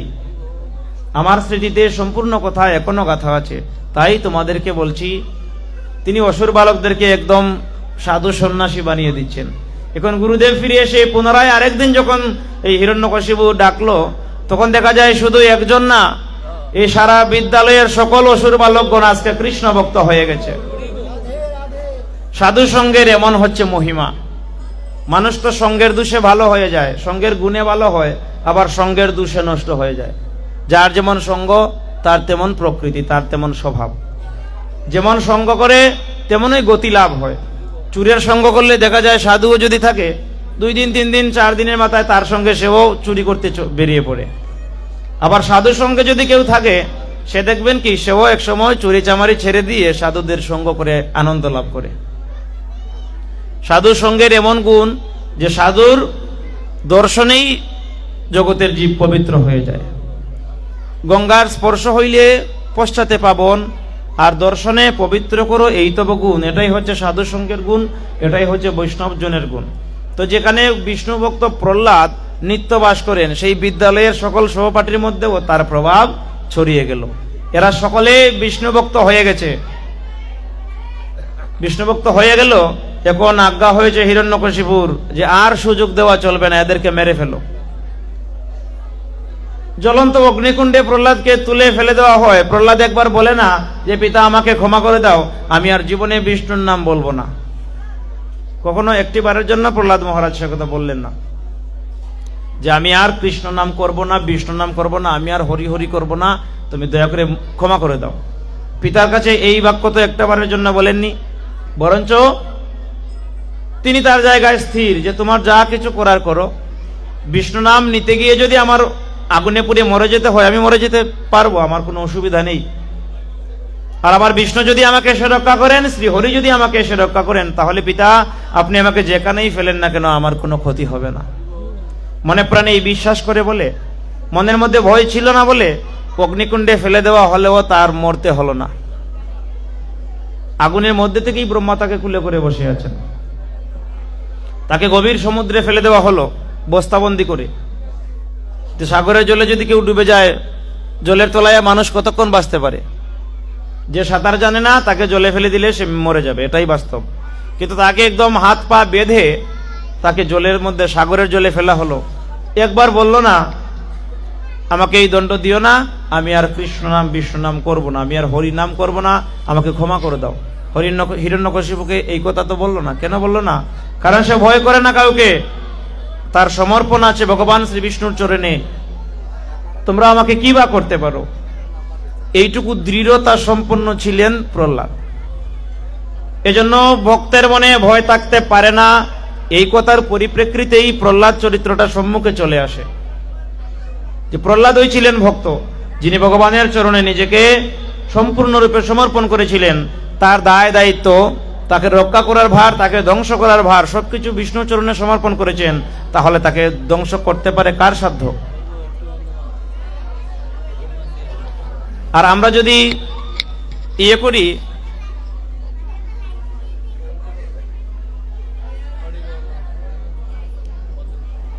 ভক্তের চরিত্র বিশ্লেষণে ছিলাম তো, সেখানেই ভক্তের ভয় প্রসঙ্গে আসলো। ভক্তের মনে ভয় থাকবে না, প্রহ্লাদের চাইতে উত্তম উদাহরণ আর হয় না। তিনি মনে প্রাণে বিশ্বাস করেন আমার সবকিছু তো ভগবানের উপর নির্ভরশীল। ভগবান মারলে কে বাঁচতে পারে? ভগবান যদি কাউকে মারেন কেউ বাঁচতে পারবে? ক্ষণকাল মাত্র বাঁচতে পারবে না। আবার ভগবান যদি কাউকে রক্ষা করেন, জগতের সমস্ত শক্তি সম্মিলিত হয়ে আসলেও তাকে ক্ষতিগ্রস্ত করতে পারবে না। মারা তো দূরের কথা, তাকে ছুতেও পারবে না। আমরা দেখেছি হরিদাসকে যখন 22 বাজারে বেত্রাঘাত করা হয়, তার গায়ে একটা দাগও নাই, কিন্তু সমস্ত দাগ পড়ে আছে কোথায়? ওই গৌরাঙ্গ মহাপ্রভুর পিঠের মধ্যে। তিনি বললেন, তুমি আমার ভক্ত আঘাত পাবে কি করে? ভক্তের অঙ্গে আঘাত করবার আগে প্রথম আঘাত আমার গায়ে হতে হবে। সমস্ত আঘাত নিজের গায়ে নিয়ে নিলেন। কি জন্য নিয়ে নিলেন? কারণ সে তো ভগবানের কাছে সমর্পিত। যে দেহ ভগবানের চরণে সমর্পিত হয়ে যায়, ওই দেহে আঘাত পড়া মানে ভগবানের দেহে আঘাত পড়া। ভগবান বললেন, আমার ভক্তের মনে অহংকার থাকবে না। আমার ভক্তের মনে অহংকার থাকতে পারে না। অহংকার থাকতে পারে না। অহংকার থাকলে কি হয়? ভগবান তৎক্ষণাৎ তার সঙ্গ ছেড়ে চলে যান। আমরা জানি না যে এই সংসারের সবচাইতে বড় ভক্তরা কোথায় থাকেন? ভগবানের অত্যন্ত প্রিয় ভক্ত, যারা ভগবান কৃষ্ণ ছাড়া কিচ্ছু জানে না, ভগবান কৃষ্ণের ছাড়া কিচ্ছু বুঝে না, দেহ মন প্রাণ সমস্ত কিছু যার কৃষ্ণের চরণে সমর্পিত, তারা ছিলেন ব্রজাঙ্গনা বা ব্রজগোপীগণ। তারা ভগবান শ্রীকৃষ্ণকে এই কথা বলেছিলেন যে হস্তমৎকিপ্পজাত হোসি বলাৎ কৃষ্ণ কিমদ্ভুতম হৃদয়াদয়োদ নির্যাসী পৌরুষঙ্গ নয়ামিতে। কৃষ্ণকে তারা একটা চ্যালেঞ্জ দিয়েছিলেন। সেটা কি ছিল? যে তুমি তো পুরুষ, তারপরে তুমি আবার উত্তম পুরুষ, তুমি ভগবান। তুমি চাইলেই আমাদের হাত বলপূর্বক ছেড়ে চলে যেতে পারো, আমি তোমাকে ধরে রাখতে পারবো না। আমি তোমার যে হাতে ধরে তোমাকে আমি আটকাতে পারবো সেই সাধ্য আমার নাই। কিন্তু আমার হৃদয় সিংহাসনে যে আমি তোমাকে বসিয়েছি, তুমি যদি বলপূর্বক আমার সেই হৃদয়ের সিংহাসন ছেড়ে চলে যেতে পারো, তবে আমি বুঝবো তুমি পুরুষ। কতটা শরণাগতি! বলেছি আমার যে হৃদয়ে তোমাকে বসিয়েছি, এই আসনটা একবার ছেড়ে দেখাও তো, যেতে পারো কিনা। এই দেহ মন্দির তুমি কখনো ছেড়ে যেতে পারবে না। এইটুকু সমর্পণ যে ব্রজাঙ্গনাগণের, যারা কৃষ্ণ বিনা কিচ্ছু জানতো না, যারা কৃষ্ণ বিনা কিচ্ছু চিনত না, কৃষ্ণ বিনা প্রতিটা মুহূর্ত তাদের মনে হতো যেন কোটি কোটি বছর চলে যাচ্ছে। কৃষ্ণ সঙ্গ বিনা একটা দিন মনে হতো 100 বছর। ওই সমস্ত ব্রজাঙ্গনাদেরকে ভগবান শ্রীকৃষ্ণ যেদিন তাদের মনোবিলাস পূর্ণ করেন, ওই রাসমঞ্চে শারদ পূর্ণিমা রজনীতে তারা কাত্যায়নী দেবীর ব্রত করে বরলাভ করেছিলেন। ভগবান কৃষ্ণকে তারা অন্তত একটা রজনীর জন্য পতি হিসাবে লাভ করতে চান। ভগবান শ্রীকৃষ্ণ তাদের বাসনা পূরণ করেও দিলেন। শারদ পূর্ণিমা রজনীতে ভগবান তাদেরকে সঙ্গ দিয়েছেন। কিভাবে? একজন গোপী, একজন কৃষ্ণ। আমরা তো জানি 16 শতগোপিনী আর সবার মধ্যমণি এক কৃষ্ণ, কিন্তু বাসনাটা ওইভাবেই পূরণ করেছিলেন যে প্রত্যেকের সঙ্গে একজন করে কৃষ্ণ। সবাই দেখলো কি যে আমার সঙ্গে কৃষ্ণ আছে, অন্যের খবর আর করার দরকার নেই। সবাই দেখলো কৃষ্ণ আমার সঙ্গে কৃষ্ণ আছেন। আর যখনই কৃষ্ণ তাদেরকে বাসনাটা পূরণ করলেন, তাদের সঙ্গ দিলেন, তখনই তাদের মনে সামান্য একটা চিন্তা এসেছে। কি চিন্তা? যে এই যে সারা জগতে, সারা বিশ্বে এত নারী সমাজ, স্ত্রী জাতি, এত স্ত্রী জাতি জগতে, কিন্তু দেখো ভগবান তো আমাকে মাত্র সঙ্গ দিল। আমি ভগবানকে পেয়ে গেলাম, আমার লক্ষ লক্ষ কোটি কোটি স্ত্রী জাতি জগতে পড়ে আছে, কারো সেই ভাগ্য হলো না, আমি সেই সৌভাগ্যবতী, আমি ভগবান শ্রীকৃষ্ণকে আজকে পতিরূপে লাভ করেছি। এই যে আমিত্ব, এই দম্ভ যখনই তাদের মধ্যে প্রবেশ করেছে, হঠাৎ করে শ্রীকৃষ্ণ রাসমঞ্চ থেকে উধাও হয়ে গেলেন, অন্তর্ধান হয়ে গেল। কেন? অহংকার। ভগবান কখনো কারো মনে অহংকার সহ্য করতে পারেন না। অহংকার তোমার মধ্যে থাকবে আর তুমি ভক্ত হয়ে যাবে, এটা হতে পারে না। ভক্তের শ্বাস ধরাই যায়, সাধুর শ্বাস ধরাই যায়। শ্বাস ধরা তো ব্যাপার না, কপালে শুধুমাত্র একটা তিলক অঙ্কন করব, দাদার সঙ্গে তিলক দিলাম, ধুতি পাঞ্জাবি পরলাম, কিংবা ডুর কৌপিন পরে পথে পথে ঘুরিয়ে ফেরলাম। আমি ভক্তের শ্বাস ধরেছি সত্য, কিন্তু আমার অন্তঃকরণে যে ভক্ত হতে পারে না, সে মূলতই ভক্ত হতে পারে না। ভক্তের প্রথম চরিত্রই ভগবান বলেছেন হিংসা থাকবে না, অহংকার থাকবে না। তার প্রমাণও আছে যে তার সর্ব উৎকৃষ্ট ভক্ত ব্রজাঙ্গনা ব্রজগোপীগণ ভগবান শ্রীকৃষ্ণের প্রাণাধিকা, ভগবান শ্রীকৃষ্ণের প্রাণের চাইতেও তারা প্রিয় ছিলেন। ভগবান স্বয়ং তাদের সঙ্গ ছেড়ে মথুরায় থেকেছেন, দ্বারকায় থেকেছেন সত্য, কিন্তু তার প্রাণটা ওই বৃন্দাবনেই পড়েছিল, যেখানে তার ভক্তরা থাকেন, যেখানে তার প্রাণপ্রিয় ভক্তরা থাকেন, যেখানে তার পিতানন্দ, মা যশোদা, শ্রীরামাদি সখাগণ এবং ব্রজগোপীগণ, প্রাণাধিকা শ্রীমতী রাধারানী যেখানে বাস করতেন, ওখানেই তার মন প্রাণ পড়ে থাকত। তথাপি তাদের সঙ্গ ছেড়েছেন, অহংকার মাত্র এসেছিল বলে ভগবান আপনি আচরি ধর্মজীবকে শিখান। তিনি কথায় বলেছেন আমার ভক্তের মনে অহংকার থাকবে না, সেটাকে আবার লীলাতেও এনে দিয়েছেন, যে দেখো অহংকার এসেছিল বলে আমি ব্রজাঙ্গনাদেরকে পর্যন্ত ত্যাগ করেছি, সেখানে তুমি আমি কোন ছাড়। সরিসাধনার মতো পরিমাণে অহংকার ভিতরে এসেছে মাত্র, ওই চিন্তাটা এসেছে মাত্র যে আমরা শ্রেষ্ঠ, আমরাই ভালো, ভগবান আমাদেরকে সঙ্গ দিয়েছেন, তৎক্ষণাৎ সঙ্গ ছাড়া হয়েছেন। প্রমাণ দিলেন না ভগবান যে ভক্তের মনে অহংকার থাকলে সে ভক্ত হতে পারে না, আমি তার সঙ্গ ছেড়ে চলে যাব। পঞ্চপাণ্ডবেরা ভগবান শ্রীকৃষ্ণের অতি প্রিয়। এই কুরুক্ষেত্রের যুদ্ধ এত ভয়ঙ্কর যুদ্ধ, ভয়ঙ্কর রণনদী। ভগবান বললেন শ্রীমদ্ ভগবদ গীতার দেয়ানে বিশ্বদ্রোণতরা যদ্রোত জলাগাম ধারণের উৎপল্লা শালগ্রাহাবতী কৃপেন বহনী কর্ণেন বেলাকুলা অশ্বতামা বিকর্ণ ঘোর মকরা দুর্যোধনাবর্তিনী সূত্রেনা খোলো পাণ্ডবই রণনদী কৈবর্তকে কেশবে। এই কুরুক্ষেত্রের যুদ্ধটা যদি হয় একটা নদী, আর নদীর ওপারে গেলে তুমি বিজয়ী, আর নদী যদি পার হতে না পারো তাহলে তুমি মরে গেলে, তোমার পরাজয় হলো, তাই না? কিন্তু ভয়ঙ্কর এত নদী, দুইটা তটে দাঁড়িয়ে আছেন গুরুদেব দ্রোণাচার্য এবং পিতামহ ভীষ্ম। নদীর দুই পারে দুইজন দাঁড়িয়ে, একজনকে হারিয়ে জলে নামো, জলে নামলে সেখানে বিশ্বদ্রোতরা জয়দ্রত জলা, জয়দ্রত রূপ জল, বিশ্বদ্রোতরা জয়দ্রত জলা গান্ধার ও নীলোৎপলা। গান্ধারের যে শতপুত্র, এরা জলের তলায় পিচ্ছিল পাথরের মতো বসে আছে। তুমি যে হেঁটে পার হবে, যদি নদীর উপরে স্রোত থাকে, হাঁটু পানিও যদি হয়, আর তলায় যদি পিচ্ছিল পাথর থাকে, কেউ হেঁটে হেঁটে সেই নদীও পার হতে পারে না। ওখানে পা পিছলে যায়, পা পিছলে গিয়ে স্রোতে ভেসে চলে যাবে। গান্ধার ও নীলোৎপলা শাল্যগ্রাহাবতী কৃপেন বহনী কর্ণেন বেলাকুলা। মহারাজ শল্য, গ্রাহ মানে হচ্ছে কুমির। মনে করো জলের মধ্যে কুমির আছে, শল্য মহারাজ সেই কুমির। তুমি যে নদী পার হবে, যেই নদীতে কুমির থাকে সেই নদী কেউ সাঁতার দিয়ে পার হতে পারে? কুমির খেয়ে ফেলবে। তো কত ভয়ঙ্কর নদী, পিচ্ছিল পাথর আছে সেখানে, সেখানে কুমির আছে। শাল্যগ্রাহাবতী কৃপেন বহনী, প্রবাহটা হচ্ছেন কৃপাচার্য। কর্ণেন বেলাকুলা, নদীর বেলাভূমি, সেখানে আবার কর্ণ দাঁড়িয়ে তাদের প্রত্যেকের সঙ্গে মোকাবেলা করে, প্রত্যেককে পরাজিত করে ওপারে যেতে পারলে তো তুমি বিজয় লাভ করবে। অশ্বত্থামা বিকর্ণ ঘৌর মকরা, এই মকর মাস তারাও ধরে ধরে গিলে ফেলে।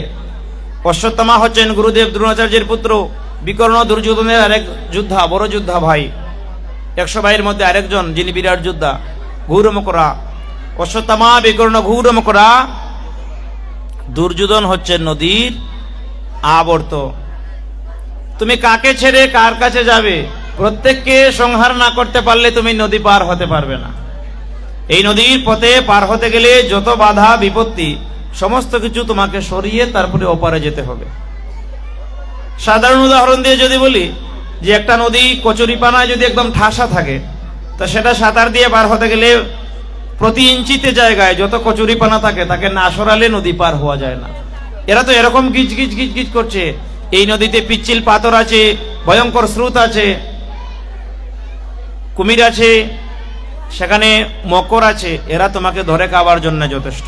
কিন্তু তারপরেও সত্যি না খল্ল পাণ্ডব ওই রণ নদী কৈবর্তকে কেশব, এই পঞ্চপাণ্ডব অনায়াসে সেই নদীটা পার হয়ে গেল, তাদের গায়েও লাগলো না। কি করে যে তারা পার হয়ে গেল? কেন? শুধুমাত্র পরমানন্দ মাধব ভগবান শ্রীকৃষ্ণ তাদের সঙ্গী ছিলেন বলে। শুধুমাত্র কৃষ্ণ তাদের সহায় এবং কৃষ্ণের প্রতি তাদের সমর্পণ ছিল বলে তারা অনায়াসে সেই যুদ্ধের নদীটা পার হয়ে গেলেন। কিন্তু তাদের কিন্তু ক্ষমতা ছিল না ওই পারে গিয়ে দাঁড়াওয়া। এক পারে দাঁড়িয়ে তারপরে না জলে নামবে, কিন্তু পারে উঠবার আগেই সংহার হয়ে যেত। এক বিশ্বের সঙ্গে যুদ্ধ করে সেরকম ক্ষমতা এই পঞ্চপাণ্ডবদের মধ্যে কারোর ছিল না। কিন্তু তথাপি তারা যুদ্ধ জয় করে ফেললেন, পুরো যুদ্ধ জয় করে মহাভারত রচনা করে ফেললেন। তারা কিসের দ্বারা? শুধুমাত্র ভগবান শ্রীকৃষ্ণ তাদের সহায় ছিলেন, তাদের সঙ্গী ছিলেন বলে, আর কৃষ্ণের চরণে তাদের সমর্পণ ছিল বলে। এদেরও আবার যখন এসে রাজ্যপাটে বসলেন, পুনরায় অহংকার বাসা বাঁধছে। রাজ সিংহাসনে অধিষ্ঠান করছেন, তো সিংহাসনের এমনই ধারা। এজন্য ভক্তগণ জীবনে কখনো আলিশান কিচ্ছু চায় না, যে তুমি আমাকে অনন্ত সুখে সুখী করে দাও, তুমি আমাকে এই রাজ অট্টালিকা বানিয়ে দাও। ভক্ত জীবনে এত সুখ চায় না। কেন চায় না? কারণ এ থেকে মোহের সৃষ্টি হয়ে যায়, ওখান থেকেই মোহ আসে। ওই সুখটা লাভ করবার তীব্র বাসনা আবার জেগে যায়, আর একবার পাবার একটা বাসনা জাগে, অহংকার হয়ে যায়। রাজা হয়েছি, রাজার একটা আমিত্ব দম্ভ আছে না? তাদের মধ্যে পুনরায় যখন দম্ভ আসে, তখন ভগবান শ্রীকৃষ্ণ পুনরায় আবার তাদের অহংকার ত্যাগ করালেন, অহংকার বর্ষ করালেন। কেমন করে? ওই রুহিদাস মুচিকে নিয়ে এসে তাদের বাড়িতে বৈষ্ণব সেবা করিয়েছিলেন। ওই বৈষ্ণব সেবাটা করার কারণ হচ্ছে কি, যে তাদের মন থেকে যেন অহংকার দূরে চলে যায়। কি যে একটা অবস্থা হয়েছিল যেদিন কৃষ্ণ উপদেশ করেছিলেন যে রুহিদাসকে এনে তোমার বাড়িতে বৈষ্ণব সেবা দিলে তবে মন থেকে পাপের চিন্তা দূর হবে। যুধিষ্ঠির মহারাজ প্রতিদিন এসে বলেন যে সখা, এই কুরুক্ষেত্রের যুদ্ধে আমরা কত আত্মীয় হনন করেছি, কিন্তু তারা যখন যুদ্ধ করেন তখন কিন্তু কৃষ্ণের চরণে সবকিছু সমর্পণ করে দিয়েই করেছেন। কিন্তু পরবর্তীতে পাপ এসেছে কেন জানেন? এই মনে চিন্তা আসলো কেন? কারণ ধীরে ধীরে ভিতরে পাপের প্রবেশ হচ্ছে, অহংকার আসছে। তাই এবার মনে হচ্ছে কুরুক্ষেত্রের যুদ্ধে যে এত আত্মীয় হনন করলাম, আমাদের তো পাপ হয়েছে। এই পাপ থেকে আমরা কেমন করে মুক্তি লাভ করব? কৃষ্ণের কাছে গিয়ে বলছেন। শ্রীকৃষ্ণকে তখন বললেন যে তোমরা বৈষ্ণবের সেবা করো, বৈষ্ণবের সেবা দিলে তবে তোমার মন থেকে এই পাপের চিন্তাটা লাঘব হবে, হৃদয় হালকা হবে। বৈষ্ণব সেবা দিব তো ভালো কথা, তাহলে তুমিই বলে দাও কোথাও বৈষ্ণব পাওয়া যাবে। তখন তিনি বলেছিলেন যে বৈষ্ণব পেতে গেলে আমি যদি বলি যাও ওই একজন তোমাদের রাজ্যেই একটা লোক আছে, সে মুচি, সে চামড়া দিয়ে সবসময় কাজ করে, ওই মুচি রুহিদাসকে নিয়ে এসে যদি বাড়িতে বৈষ্ণব সেবা দাও, তাহলে তোমার মনের সমস্ত পাপ চলে যাবে। মাথায় বজ্রাঘাত হলো তাদের, যে এই জগতে বৈষ্ণবের অভাব। নারদমুনিও তো বৈষ্ণব, আপনি বললে যিনি মুহূর্তে চলে আসবেন। দেবর্ষি নারদ বৈষ্ণব, আমরা তাকে না কেন সেবা দেই না? কত যুগী মহারিষি, ঋষি দুর্বাসা, এনারাও যদি আপনি ইশারা করেন মাত্র আমার বাড়িতে এসে সেবা করবেন। কত অহংপূর্ণ বাক্য তারা বলছেন। কিন্তু ভগবান বললেন না, প্রকৃত বৈষ্ণব সেবা দিতে গেলে আমার দৃষ্টিতে যেটা মনে হচ্ছে সেই হচ্ছে প্রকৃত বৈষ্ণব, এবং তাকে এনে সেবা দিলেই তোমার সেবা পরিপূর্ণ হবে। এই লীলাটা কেন করলেন? এই পঞ্চপাণ্ডবের অহমিকা নাশ করবার জন্যে, দম্ভ বিনাশ করবার জন্যে। যে রাজত্বের যে একটা দম্ভ ভিতরে এসেছে, এই এদেরকে দ্বারা এই বৈষ্ণব সেবাটা না করালে, এই ছোট জাত থেকে এই লোকটাকে নিয়ে এসে যদি তাদেরকে প্রণাম না করাতে পারি, তাহলে এদের ভিতর থেকে হিংসা যাবে না, এদের ভিতর থেকে দম্ভ যাবে না। ভগবান লীলা করে করে তারপরে শিক্ষা দিচ্ছেন, বুঝিয়ে দিলেন এরা এত প্রিয়, শুধুমাত্র ভগবান সহায় থাকা এরা এত বড় যুদ্ধটা জয় করে ফেললো। কিন্তু তথাপি তাদের মধ্যে পুনরায় যখন অহংকার আসলো, ভগবান দেখলেন আমার তো এদের সঙ্গ ছেড়ে যেতে হবে, তার আগে এদেরকে সংশোধন করিয়ে দেই। সংশোধন করার ব্যবস্থা কি? ওই রোহিদাস মুচিকে দিয়ে বাড়িতে নিয়ে এসে বৈষ্ণব সেবা করালেন। 5 ভাই এবং দ্রৌপদী এবং দণ্ডবোধ ভূমিতে পতিত হয়ে রোহিদাস মুচিকে প্রণতি নিবেদন করলেন। নিবেদন করে নিজের সর্বস্ব দিয়ে কায়মন বাক্যে শ্রদ্ধা সহকারে যখন বৈষ্ণব সেবা করিয়েছিলেন, তখন ওই রোহিদাস মুচির গ্রাসে গ্রাসে স্বর্গ থেকে ঘণ্টাধ্বনি হয়েছিল। এরপরে ভগবানের কৃপায় যুধিষ্ঠির মহারাজ বললেন, আজকে সত্যই আমার হৃদয় হালকা হয়েছে, আমার ভিতর থেকে পাপের চিন্তা গিয়েছে। তো আমরা যদি অহংকারই করি যে আমি বড়, আমি শ্রেষ্ঠ, আমার চাইতে উত্তম নাই, আমার চাইতে ভালো নাই, আমার চাইতে ভালো পুরোহিত নেই, আমার চাইতে ভালো পণ্ডিত নেই, আমার চাইতে শিক্ষিত ব্যক্তি এলাকায় নেই, আমার চাইতে ভালো পাঠক নেই, আমার চাইতে ভালো কীর্তনিয়া নেই, আমার চাইতে ভালো ডাক্তার নেই, আমার চাইতে ভালো ইঞ্জিনিয়ার নেই, আমার চাইতে ভালো শিক্ষক নেই, আমার চাইতে সুন্দর লোক এলাকায় নেই, হ্যাঁ, আমার চাইতে ধনী লোক এলাকায় নেই, আমার চাইতে বংশজ লোক এলাকায় নেই। তো এইটুকু দম্ভ যাদের ভিতর থেকে যায় না, এরা নিজেকে নিজে বিচার করতে পারে যে আমি তো এখনো ভক্ত হবার মতো যোগ্যতা আমার আসেনি। নিজেকেই তো বিচার করা যায়। ভগবান যখন পরিষ্কার করে বলছেন অহংকার থাকলে তুমি ভক্ত হতে পারবে না, তো অহংকার আছে কিনা নিজের বিচারটা নিজেই তো করা যায়। যখনই আমি অন্যের সঙ্গে নিজেকে তুলনা করে আমাকে শ্রেষ্ঠ বলে চিন্তা করি, তখনই তো পরিষ্কার বোঝা যায় যে আমি অহংকারী, তাই না? কিংবা আমার পাড়া প্রতিবেশী কিংবা আমার কোনো সহকর্মী, সে আমার থেকে ভালো কাজ করে, এটা দেখে আমার সহ্য হয় না। আমার প্রতিবেশীর উন্নতি হচ্ছে, দিনে দিনে তার বারবারন্ত হচ্ছে, এটা দেখে আমার ভালো লাগছে না, এটা দেখে আমার ভালো লাগছে না, এটা দেখে আমার সহ্য হচ্ছে না, এটা আমি নিতে পারছি না। এর মানে কি হচ্ছে? আমার হিংসা হচ্ছে, আমি অন্যের ভালো দেখতে পারছি না। এটাকে ভগবান বললেন পরশ্রী কাতরতা, অন্যের ভালো যে সহ্য করতে পারে না। তোমার মধ্যে যদি এই গুণগুলো থাকে, তবে নিজেকে নিজে বিচার করো যে তুমি এখনো ভক্তের কাতারে যেতে পারো নাই, ভক্তের কাতারে এখনো পর্যন্ত যেতে পারো নাই। নিজেকেই তো নিজে বিচার করা যায়। ভগবান শ্রীমদ্ ভগবদ গীতা এমন এক গ্রন্থ, ওই ভগবদ গীতায় ভগবান আবেগ বলতে কোনো জায়গা রাখেন নাই, ওখানে আবেগের কোনো কথা নাই। এখানে যা আছে সমস্ত বাস্তব। ভগবান স্পষ্ট বলে দিলেন যে মরার জন্যই তুমি কেন কাঁদবে? তোমার বাবা মরেছে, মা মরেছে, ভাই মরেছে, বউ মরেছে, স্বামী মরেছে, ছেলে মরেছে, তুমি কেঁদে কি লাভ? হয়তোবা আজকে তুমি মায়ার বসে পড়ে কাঁদছো, ঠিক আছে, কিন্তু 2 দিন পরে তুমি আবার তার অস্তিত্ব ঠিক ভুলে যাবে, আবার তুমি স্বাভাবিক জীবনে ফিরে আসতে পারবে। এই মায়ার কাদার তো কোনো প্রয়োজন হয় না, আছে? শ্রীমদ্ ভগবদ গীতা বলে নাই যে আসলে কান্না একটু করলেও করতে পারো, কিন্তু পরিষ্কার করে বলেছেন তুমি কার জন্য কাঁদবে? পিতামহের জন্য, গুরুদেবের জন্য, ভাই বন্ধুর জন্য? এরা আজকে আছে, এরা কালকে থাকবে না, এটাই সত্য। এখানে যারা আজকে আমরা আছি, হয়তোবা আগামী বছরে এখানে কয়েকজন থাকবো না, আগামী দিনে এখানে কয়েকজন থাকবো না। এটা হচ্ছে সত্য, নির্মম সত্য, চিরন্তন সত্য। শ্রীমদ্ ভগবদ গীতা সেটাই বলেছেন যে গীতা মানেই বাস্তব, বাস্তবে বাস্তবতাকে বুঝতে শিখো, এবং যাকে আশ্রয় করলে তোমার মঙ্গল হবে তুমি তার চরণকে আশ্রয় করো, নতুবা কখনো তুমি সংসারের দুঃখ থেকে মুক্তি লাভ করতে পারবে না। আপনি বললেন যে হনুমানের কথা, হনুমান তো ভগবান শ্রী রামচন্দ্রের সেই ঐকান্তিক ভক্ত, যিনি নিজের সমস্ত কিছু ভগবান রামচন্দ্রের চরণেই সমর্পণ করেছিলেন। অগাধ বিশ্বাস, প্রহ্লাদের মতো করে বলতে হয়, হনুমানকেও তো বলতে হয়, ওনারও তো ভয় ছিল না, অবিশ্বাস ছিল না। ওই রামচন্দ্রের নামে বিশ্বাস করে 1 লাফে সমুদ্র পার হয়ে গেলেন। তিনি নিজেও জানেন না যে তিনি যে 1 লাফে সমুদ্র পার হতে পারবেন না, এটুকু তো তিনি জানেন। এটুকু তো তিনি জানেন যে লাফ দিয়ে কি 10 হাত, 15 হাত, 20 হাত, 30 হাত যাওয়া যায়। হনুমান তিনি হয়তো বা 30 হাত যেতে পারেন, কিন্তু সমুদ্র পার হওয়া যায় লাফ দিয়ে?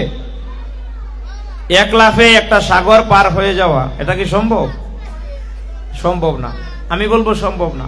কিন্তু হনুমান বললেন কি, আমার রামচন্দ্রের নামে আমি ত্রিভুবন জয় করে ফেলতে পারি, এই সমুদ্র পার হওয়া আমার কোনো ব্যাপার না, জয় শ্রীরাম বলে যখন লাফ দিলেন, জয় শ্রীরাম বলে এক লাফ দিলেন, এক লাফেই গিয়ে লঙ্কা পুড়িতে পড়ে গেলেন।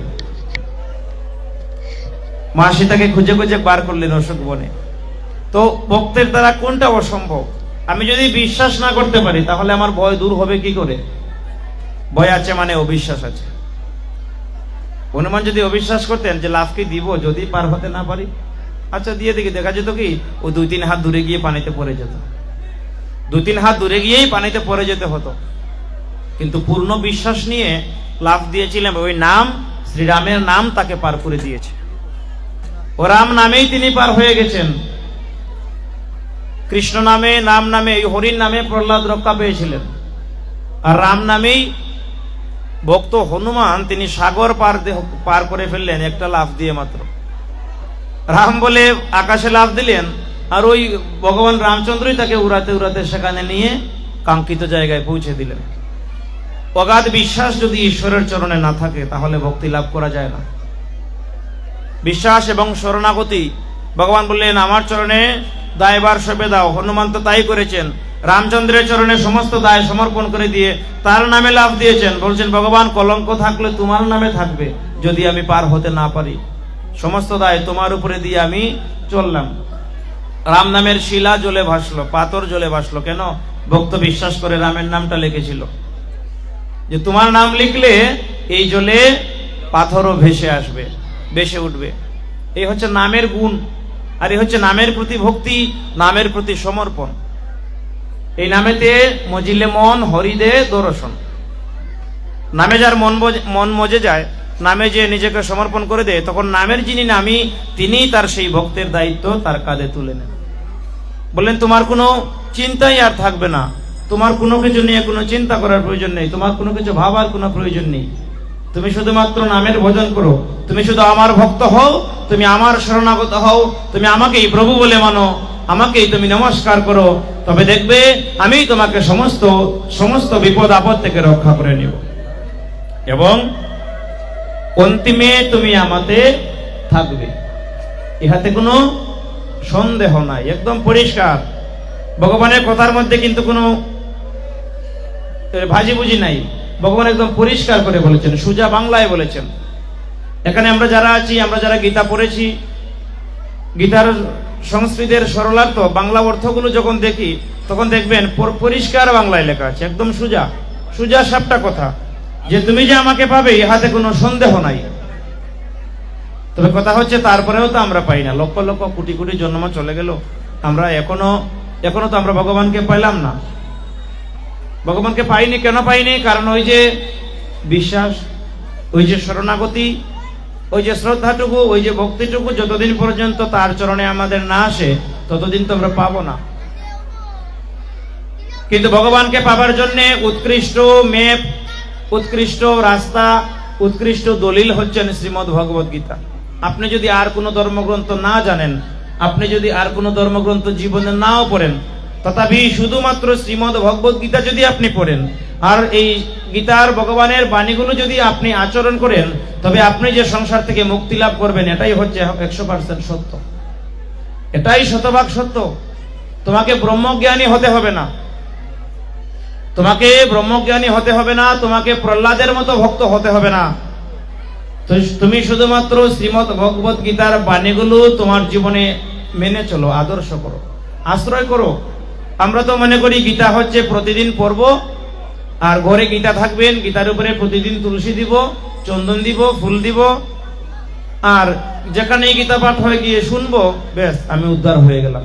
কিন্তু না, গীতা শুনলেই শুধু হয় না, আবার জন্মাবধি গীতা পাঠ করলেও হবে না, আবার জন্মাবধি গীতার উপরে জল তুলসী দিলেও হবে না। ভগবান শ্রীকৃষ্ণ গীতা দান করেছেন কি জন্যে? আমাদেরকে পালন করবার জন্যে।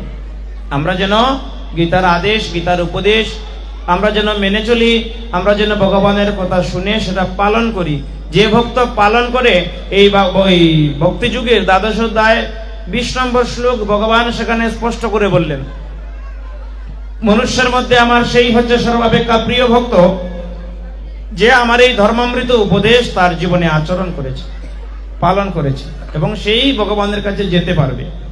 নতুবা সারা জীবন গীতা পাঠ শুনলে, সারা জীবন গীতা পাঠ করলেও কেউ ভগবানের কাছে যাবে না। কে যাবে? যে আচরণ করেছে।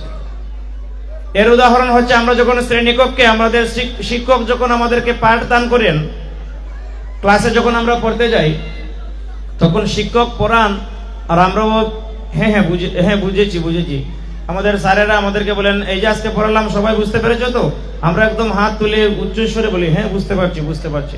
কিন্তু বাড়িতে গিয়ে যারা পড়াশোনা করে, বাড়িতে গিয়ে যে অঙ্ক করে সে অঙ্কে ভালো নম্বর পায়, যে ইংরেজি পড়ে সে ইংরেজিতে ভালো নম্বর পায়, যে বিজ্ঞান পড়ে সে বিজ্ঞানে ভালো নম্বর পায়। কিন্তু স্কুলে বলে আসলাম, হ্যাঁ সবকিছু বুঝতে পেরেছি, হ্যাঁ স্যার করে আসবো, দেখে আসবো, বাড়িতে এসে বই যে উল্টিয়ে দেখলো না। পরীক্ষার শেষে কি হয়? ওই অশ্বডিম্ব। পরীক্ষা শেষ হলে দেখা যায় পাস করতে পারে না, দুইটা বড় বড় শূন্য একসাথে লেখা থাকে, মনে হয় যেন চশমা, পরীক্ষায় চশমা পায়, পরীক্ষায় ডিম্ব পেয়ে চলে আসতে হয়। তো তদ্রূপ শ্রীমদ ভগবত গীতা সবসময় শুনছি আর মাথা নাড়ছি, মাঝে মাঝে হরিবোল হরিবোল ধ্বনি করছি এবং পাঠও করছি, আনন্দের সাথে আসছি যাচ্ছি। কিন্তু বাড়িতে গিয়ে কিংবা নিজের আচরণের মধ্যে সেগুলো আমি ফুটাতে পারছি না, আমি আচরণ করতে পারছি না। তাহলে আমার এই যে আসা যাওয়াটা ব্যর্থ। তো এটুকু উপকার হলো যে আজকে দুপুরে এখানে একটু প্রসাদ পেয়ে গেলাম, এতটুকুই উপকার। প্রসাদে সর্বদুঃখানাং হানিরস্য পজায়তে, শ্রীমদ ভগবত গীতাতে ভগবান বলেছেন, প্রসাদে সর্বদুঃখানাং হানিরস্য পজায়তে। প্রসাদ পেলে তোমার সমস্ত দুঃখের অবসান হয়। কিন্তু দুঃখের অবসান হলো প্রসাদ পেয়ে, কিন্তু প্রসাদ পেয়ে 1 ঘন্টা পরেই আবার এমন কাজ করছো যে দুঃখ আরো 3 গুণ হয়ে ফিরে আসছে। তুমি তো ধারা বজায় রাখছো না, তোমার যে এই এক অবস্থানে তো আর স্থিতি করছো না। পরবর্তীতে আবার এমন কাজ করছো যে প্রসাদকে যে কর্মনাশ হয়েছিল তার 3 গুণ পাপ আবার করে ফেলছি 1 ঘন্টা পরেই। তাহলে লাভ হচ্ছে কোথায়? আমি তো স্থির থাকতে পারছি না, আমি তো ঈশ্বরের প্রতি স্থির থাকতে পারছি না। আমি যেদিন স্থির থাকতে পারবো, আমি যেদিন গীতার বাণীগুলো জীবনে আচরণ করব। ভগবান বললেন, আবার আগের কথায় যেতে হয়, ভগবান বললেন অহংকার থাকবে না, কিন্তু তুমি কোথায় কোথায় অহংকার করো। তোমার চাইতে ভালো নাই, তোমার চাইতে শ্রেষ্ঠ নাই, তোমার চাইতে উত্তম নাই, তুমি তো কোথায় কোথায় অহংকার করো। তুমি হিংসা করো, তুমি তোমার চাইতে যে দেখতে খারাপ তাকে হিংসা করো, তোমার চাইতে যে বিদ্যা শিক্ষায় নিচু তুমি তাকে হিংসা করো, তোমার চাইতে যে গরিব তুমি তাকে হিংসা করো, আবার আরেকজন তোমার চাইতে উপরে উঠে গেছে তুমি তাকেও হিংসা করো। তাহলে তুমি ভগবানের কথা মানলে কোথায়? ভগবান বললেন পরনিন্দা ভালো নয়, কিন্তু দুইজন একখানে বসলে একখানে বসেই ওই 3 নম্বর জনের নিন্দা বন্দনা করতে থাকে। দুইজন যদি একসাথে বসে, ভগবান বললেন ভক্তরা একসাথে বসলে তাদের খুরাকের বিষয় কি? যে হরিকথা তারা আলাপ করে, তাদের আনন্দ হয় কিভাবে? তারা ভগবানের কথাই বলতে আনন্দ পায়। দুইজন ভক্ত যদি একসাথে বসে তবে তারা হরিকথা বলে। আর দুইজন নিন্দুক লোক যদি একত্রে বসে তাহলে এর নিন্দা, ওর নিন্দা, তার নিন্দা, এসব ছাড়া তার বলার কোনো উপায় নেই। 2 চুর একসাথে বসলে চিন্তা করে কি যে আজকে ধরে এই গ্রামে কীর্তন আছে, সবাই কীর্তন শুনতে যাবে, আর চলো আমরা ফাঁকতালে সবার বাড়িঘর আজকে লুটে নিই। 2 চুর যদি একত্রে বসে তাহলে তার স্বভাব যেটা সে আলোচনাও সেরকম করবে।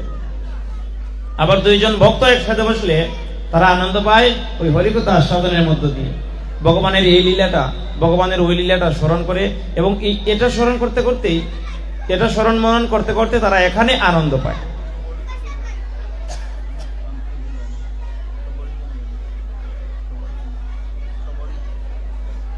মানে এখানে যে ওই পরনিন্দা আমি বর্জন করতে পারি না, আমি এখানে বসে আরেকজনের নিন্দা করতে পারি, না হলে আমার আরাম লাগে না। তাহলে আমি ভক্ত হলাম, ভগবানের বাক্য মানলাম। গীতার নিজেকে গঠন করবার জন্যে গীতার হচ্ছে 12 অধ্যায় ভক্তিযুগ। ভক্ত তার চরিত্র গঠন করবেন কোথা থেকে? শ্রীমদ ভগবত গীতার 12 অধ্যায় থেকে। ভগবত গীতার 12 অধ্যায় থেকেই ভক্ত নিজেকে পরিবর্তন করবেন। খুব ছোট 20টা শ্লোকের অধ্যায়, সেখান থেকেই ভক্ত তার চরিত্রকে গঠন করবেন। নিজেকে আয়নার সামনে দাঁড়ালে আমরা কি দেখতে পাই? এই যে এখানে সব এসেছেন, কত সুন্দর করে সাজুগুজু করে এসেছেন, তাই না? একদম মেপে সিঁদুরের ফুটাটা দিয়েছেন কোথায়? ওই ব্রুজুগুলির মাঝখানে। কিন্তু সেটা যদি উল্টাপাল্টা জায়গায় দিতেন সেটা দেখা যাবে কোথায় গেলে? আয়নার সম্মুখে দাঁড়ালে। আয়নায় দাঁড়ালে দেখা যায় যে ফুটা জায়গায় পড়েনি, উল্টাপাল্টা হয়ে গেছে, বা জায়গা থেকে 1 সেন্টিমিটার সরে গেছে, দেখতে ভালো লাগছে না। তো আয়না আমাকে সাহায্য করছে আমি সঠিক পথে যেন থাকতে পারি, আমি ঠিক আছে কিনা এটা দেখায় কে? আয়না। ঠিক তেমনি আমার চরিত্র ঠিক আছে কিনা, আমি বক্তা হতে পারছি কিনা, এই শ্রীমদ্ ভগবত গীতাটাও তো আয়না, সেও তো আমাকে বলে দিচ্ছে। শ্রীমদ্ ভগবত গীতা আমাকে দেখিয়ে দিচ্ছেন যে আমি কোথায় আমার ঘাপলা আছে, কোথায় আমার ত্রুটি আছে। আয়না যেমন দেখিয়ে দেয় যে ফুটা জায়গা মতো পড়েনি, ঠিক তেমনি শ্রীমদ্ ভগবত গীতা দেখিয়ে দেয় ওই দেখ তোর মনে অহংকার জন্ম নিচ্ছে, ওই দেখ তুই লোককে হিংসা করতে আরম্ভ করেছিস, ওই দেখ আরেকজনের ভালো দেখে তোর সহ্য হচ্ছে না, এর মানে কি রে? তুই তো এখনো ভক্ত হতে পারিসনি। নিজের বিবেককে প্রশ্ন করেন। মানুষ যদি নিজেকে বিচার না করতে পারে তাহলে সে অন্যের বিচার কেমন করে করতে পারে? যে নিজেকে বিচার করতে পারে না সে নিজের মুক্তিও করতে পারে না, তার দ্বারা জগতের কল্যাণও হয় না। শ্রীমদ্ ভগবত গীতা হচ্ছেন সেই দর্পণ, যেই দর্পণে আমরা আমাদের চরিত্র গঠন করবার প্রতিফলন দেখতে পাই। পরিষ্কার করে ভগবান বললেন, আমার ভক্তের স্বল্পতে সন্তুষ্ট, সুখে দুঃখে তার সমান জ্ঞান। এখন সুখে থাকলে তো আমরা ভগবানকে ভালোবাসি, আর হঠাৎ করে যদি বজ্রাঘাত হয়ে যায়, সংসারে এমন একটা দুঃখ চলে আসলো, বাবা মা বেঁচে আছে, সন্তান চলে গেছে, এখন শ্রীমন্দিরের সামনে গিয়ে, ঠাকুরের মন্দিরের সামনে গিয়ে ঠাকুরকে গালিগালাজ করতে করতে শেষ, যে সারা জীবন তোমার ভজনা করি আর তুমি হচ্ছ সবচেয়ে বড় অবিচারী। তোমার আবার বিচার আছে নাকি? ভগবানের বিচার আছে? ভগবানের যদি বিচার থাকতো তাহলে আমরা আজকে বাপ মা থাকতে ছেলে নিয়ে চলে যায়? বাহ, এই হচ্ছে আমার স্থিরতা। আমার মন স্থির হলো না, মুহূর্তে অস্থির হয়ে যায়। সুখে দুঃখে সমান জ্ঞান তো আর হলো না। ভগবানের ধন ভগবান নিয়ে গেছেন, ভগবানের কর্ম ভগবান করেছেন, আর জগতে আমরা আমাদের কর্তব্যটা পালন করে যাব। মরার জন্য কেঁদে কুটে তো খুব একটা লাভ হয় না, মরাও ফিরে আসে না। আমাদেরকে কি করতে হয়? আমাদের যা কর্তব্য, আমাদের উপরে অর্পিত যে দায়িত্ব, সেটা আমরা পালন করে যাব ভগবানের চরণে সমর্পণ করে দিয়ে। সুখে দুঃখে সমান জ্ঞান ভক্তের থাকে, ভক্তের থাকতে হয়। আমার ভক্তের শীতে গরমে সমান জ্ঞান। এখানে কি বা শীত কি বা গ্রীষ্ম, ভগবান যে অবস্থায় রেখেছেন ভালো আছি। এই যে সন্তুষ্টি, আমার ভক্ত অল্পে সন্তুষ্ট, কিন্তু আমরা তো অল্পে সন্তুষ্ট থাকি না। কেউ যদি কারো মাথায় একটা চালের বস্তা তুলে যদি দেয়, বলে কিনা এই তো বস্তাটা তুলে দিলে আমার, সে অনায়াসে চলে গেল, একটিবার আমাকে ধন্যবাদ পর্যন্ত জানালো না। আমরা সব সময় প্রতিফল নগদে আশা করি, নগদে, দেরি হবে না, এক্ষুনি ফল চাই। যে তার এত বড় উপকার করে দিলাম, মুখের কথাটা জিজ্ঞেস করেছে, দেখো কথা না বলে চলে গেছে। তো আমরা তো মুহূর্তে ফল চাই, আমরা মুহূর্তে চাই সে আমাকে প্রতিফল দেও। ভগবান আমাকে প্রতিফল দিন, আমাকে কেউ গুরুত্ব দিক, আমাকে পাত্তা দিক, সে স্বীকার করুক, আমার প্রশংসা করুক। এই জগতের লোকে যত আমার প্রশংসা করে আমার আনন্দ হয়, কিন্তু যখনই কেউ নিন্দা করে সে তখন থেকে শত্রু হয়ে যায়, তাই না?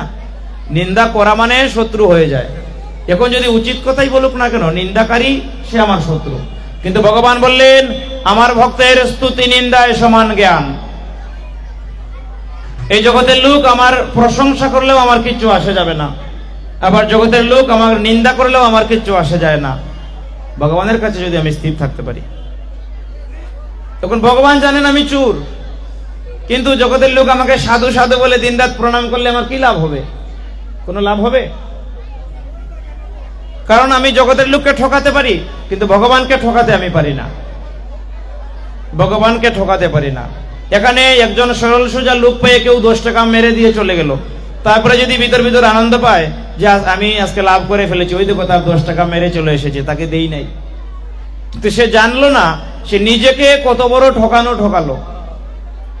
যে ঠকলো, যে ব্যক্তির ক্ষতি হলো তার কোনো চিন্তা নাই, সে ভগবানের পক্ষে থাকবে, ভগবান তার পক্ষে থাকবেন। কিন্তু যে ঠকালো, যে 10 টাকা ঠকিয়ে নিয়ে চলে আসলো, সে 10 লক্ষ 10 কোটি বছর ভগবানের কাছে ঋণী হয়ে থাকবে। ভগবান তাকে কোন নরকে প্রেরণ করবেন তার কোনো ইয়ত্তা নেই, তার কোনো ঠিক নাই। কাজে যে ঠকায় সেই মরে, আর যে ঠকে তার কিন্তু কিচ্ছু না। যে ঠকালো, ঠকিয়ে মনে মনে চিন্তা করে যে আজকে লাভ করেছি, আজকে সবকে মেরে মেরে নিয়ে এসেছি, আমি একা রাজা আজকে।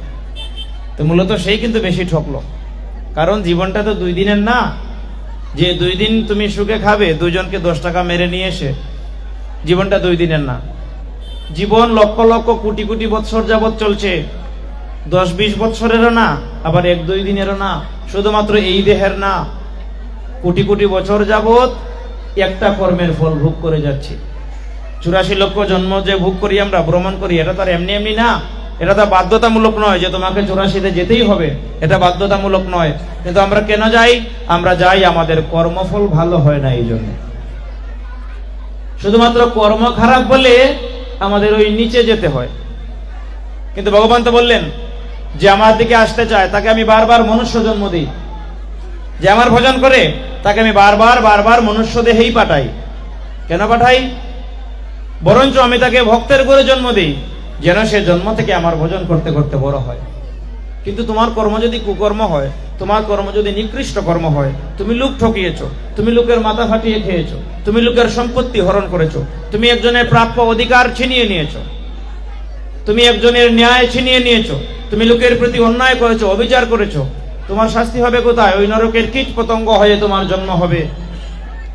কীট পতঙ্গ হয়ে সবার জন্ম হয় না। 84-তে যেতে হয় ঠিক আছে, কিন্তু সকলকেই যে এই মলের মধ্যে কীট হয়ে জন্ম নিতে হবে এমন কোনো কথা নাই। ওই মলের কীট কে হবে? যার কর্ম হবে সেরকম, যার কর্ম যেমন তার পরিণামও তেমন।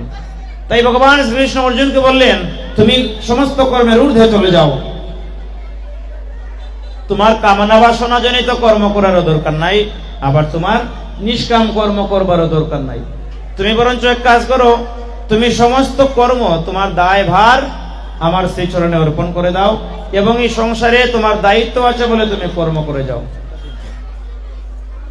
এই সংসারে তোমার দায়িত্ব এবং কর্তব্য আছে। এখানে আমরা যারা আছি, মায়েরা আছি, বাবারা আছি, ভাইয়েরা বোনেরা আছে, সবাই সংসারে আমরা আবদ্ধ। ভগবান বললেন তোমাদের প্রত্যেকের সংসারের প্রতি কর্তব্য আছে, দায়িত্ব আছে। এখানে মায়ের কর্তব্য আছে তার সন্তানকে মানুষ করা, বাবার কর্তব্য আছে তার স্ত্রী পুত্র সন্তানকে তাদের যত্ন করা, তাদের দেখাশোনা করা। কিন্তু ভগবান বললেন এটা তো তোমার কর্তব্য, এটা তোমাকে করতে হবে। ভগবান বলেন নাই তুমি সংসার ছাড়ো, ভগবান বলেন নাই তুমি ত্যাগী হয়ে যাও, তুমি সংসার ত্যাগ করো। বরঞ্চ বলেছেন ত্যাগী হলেও কেউ কর্ম থেকে মুক্ত হতে পারে না।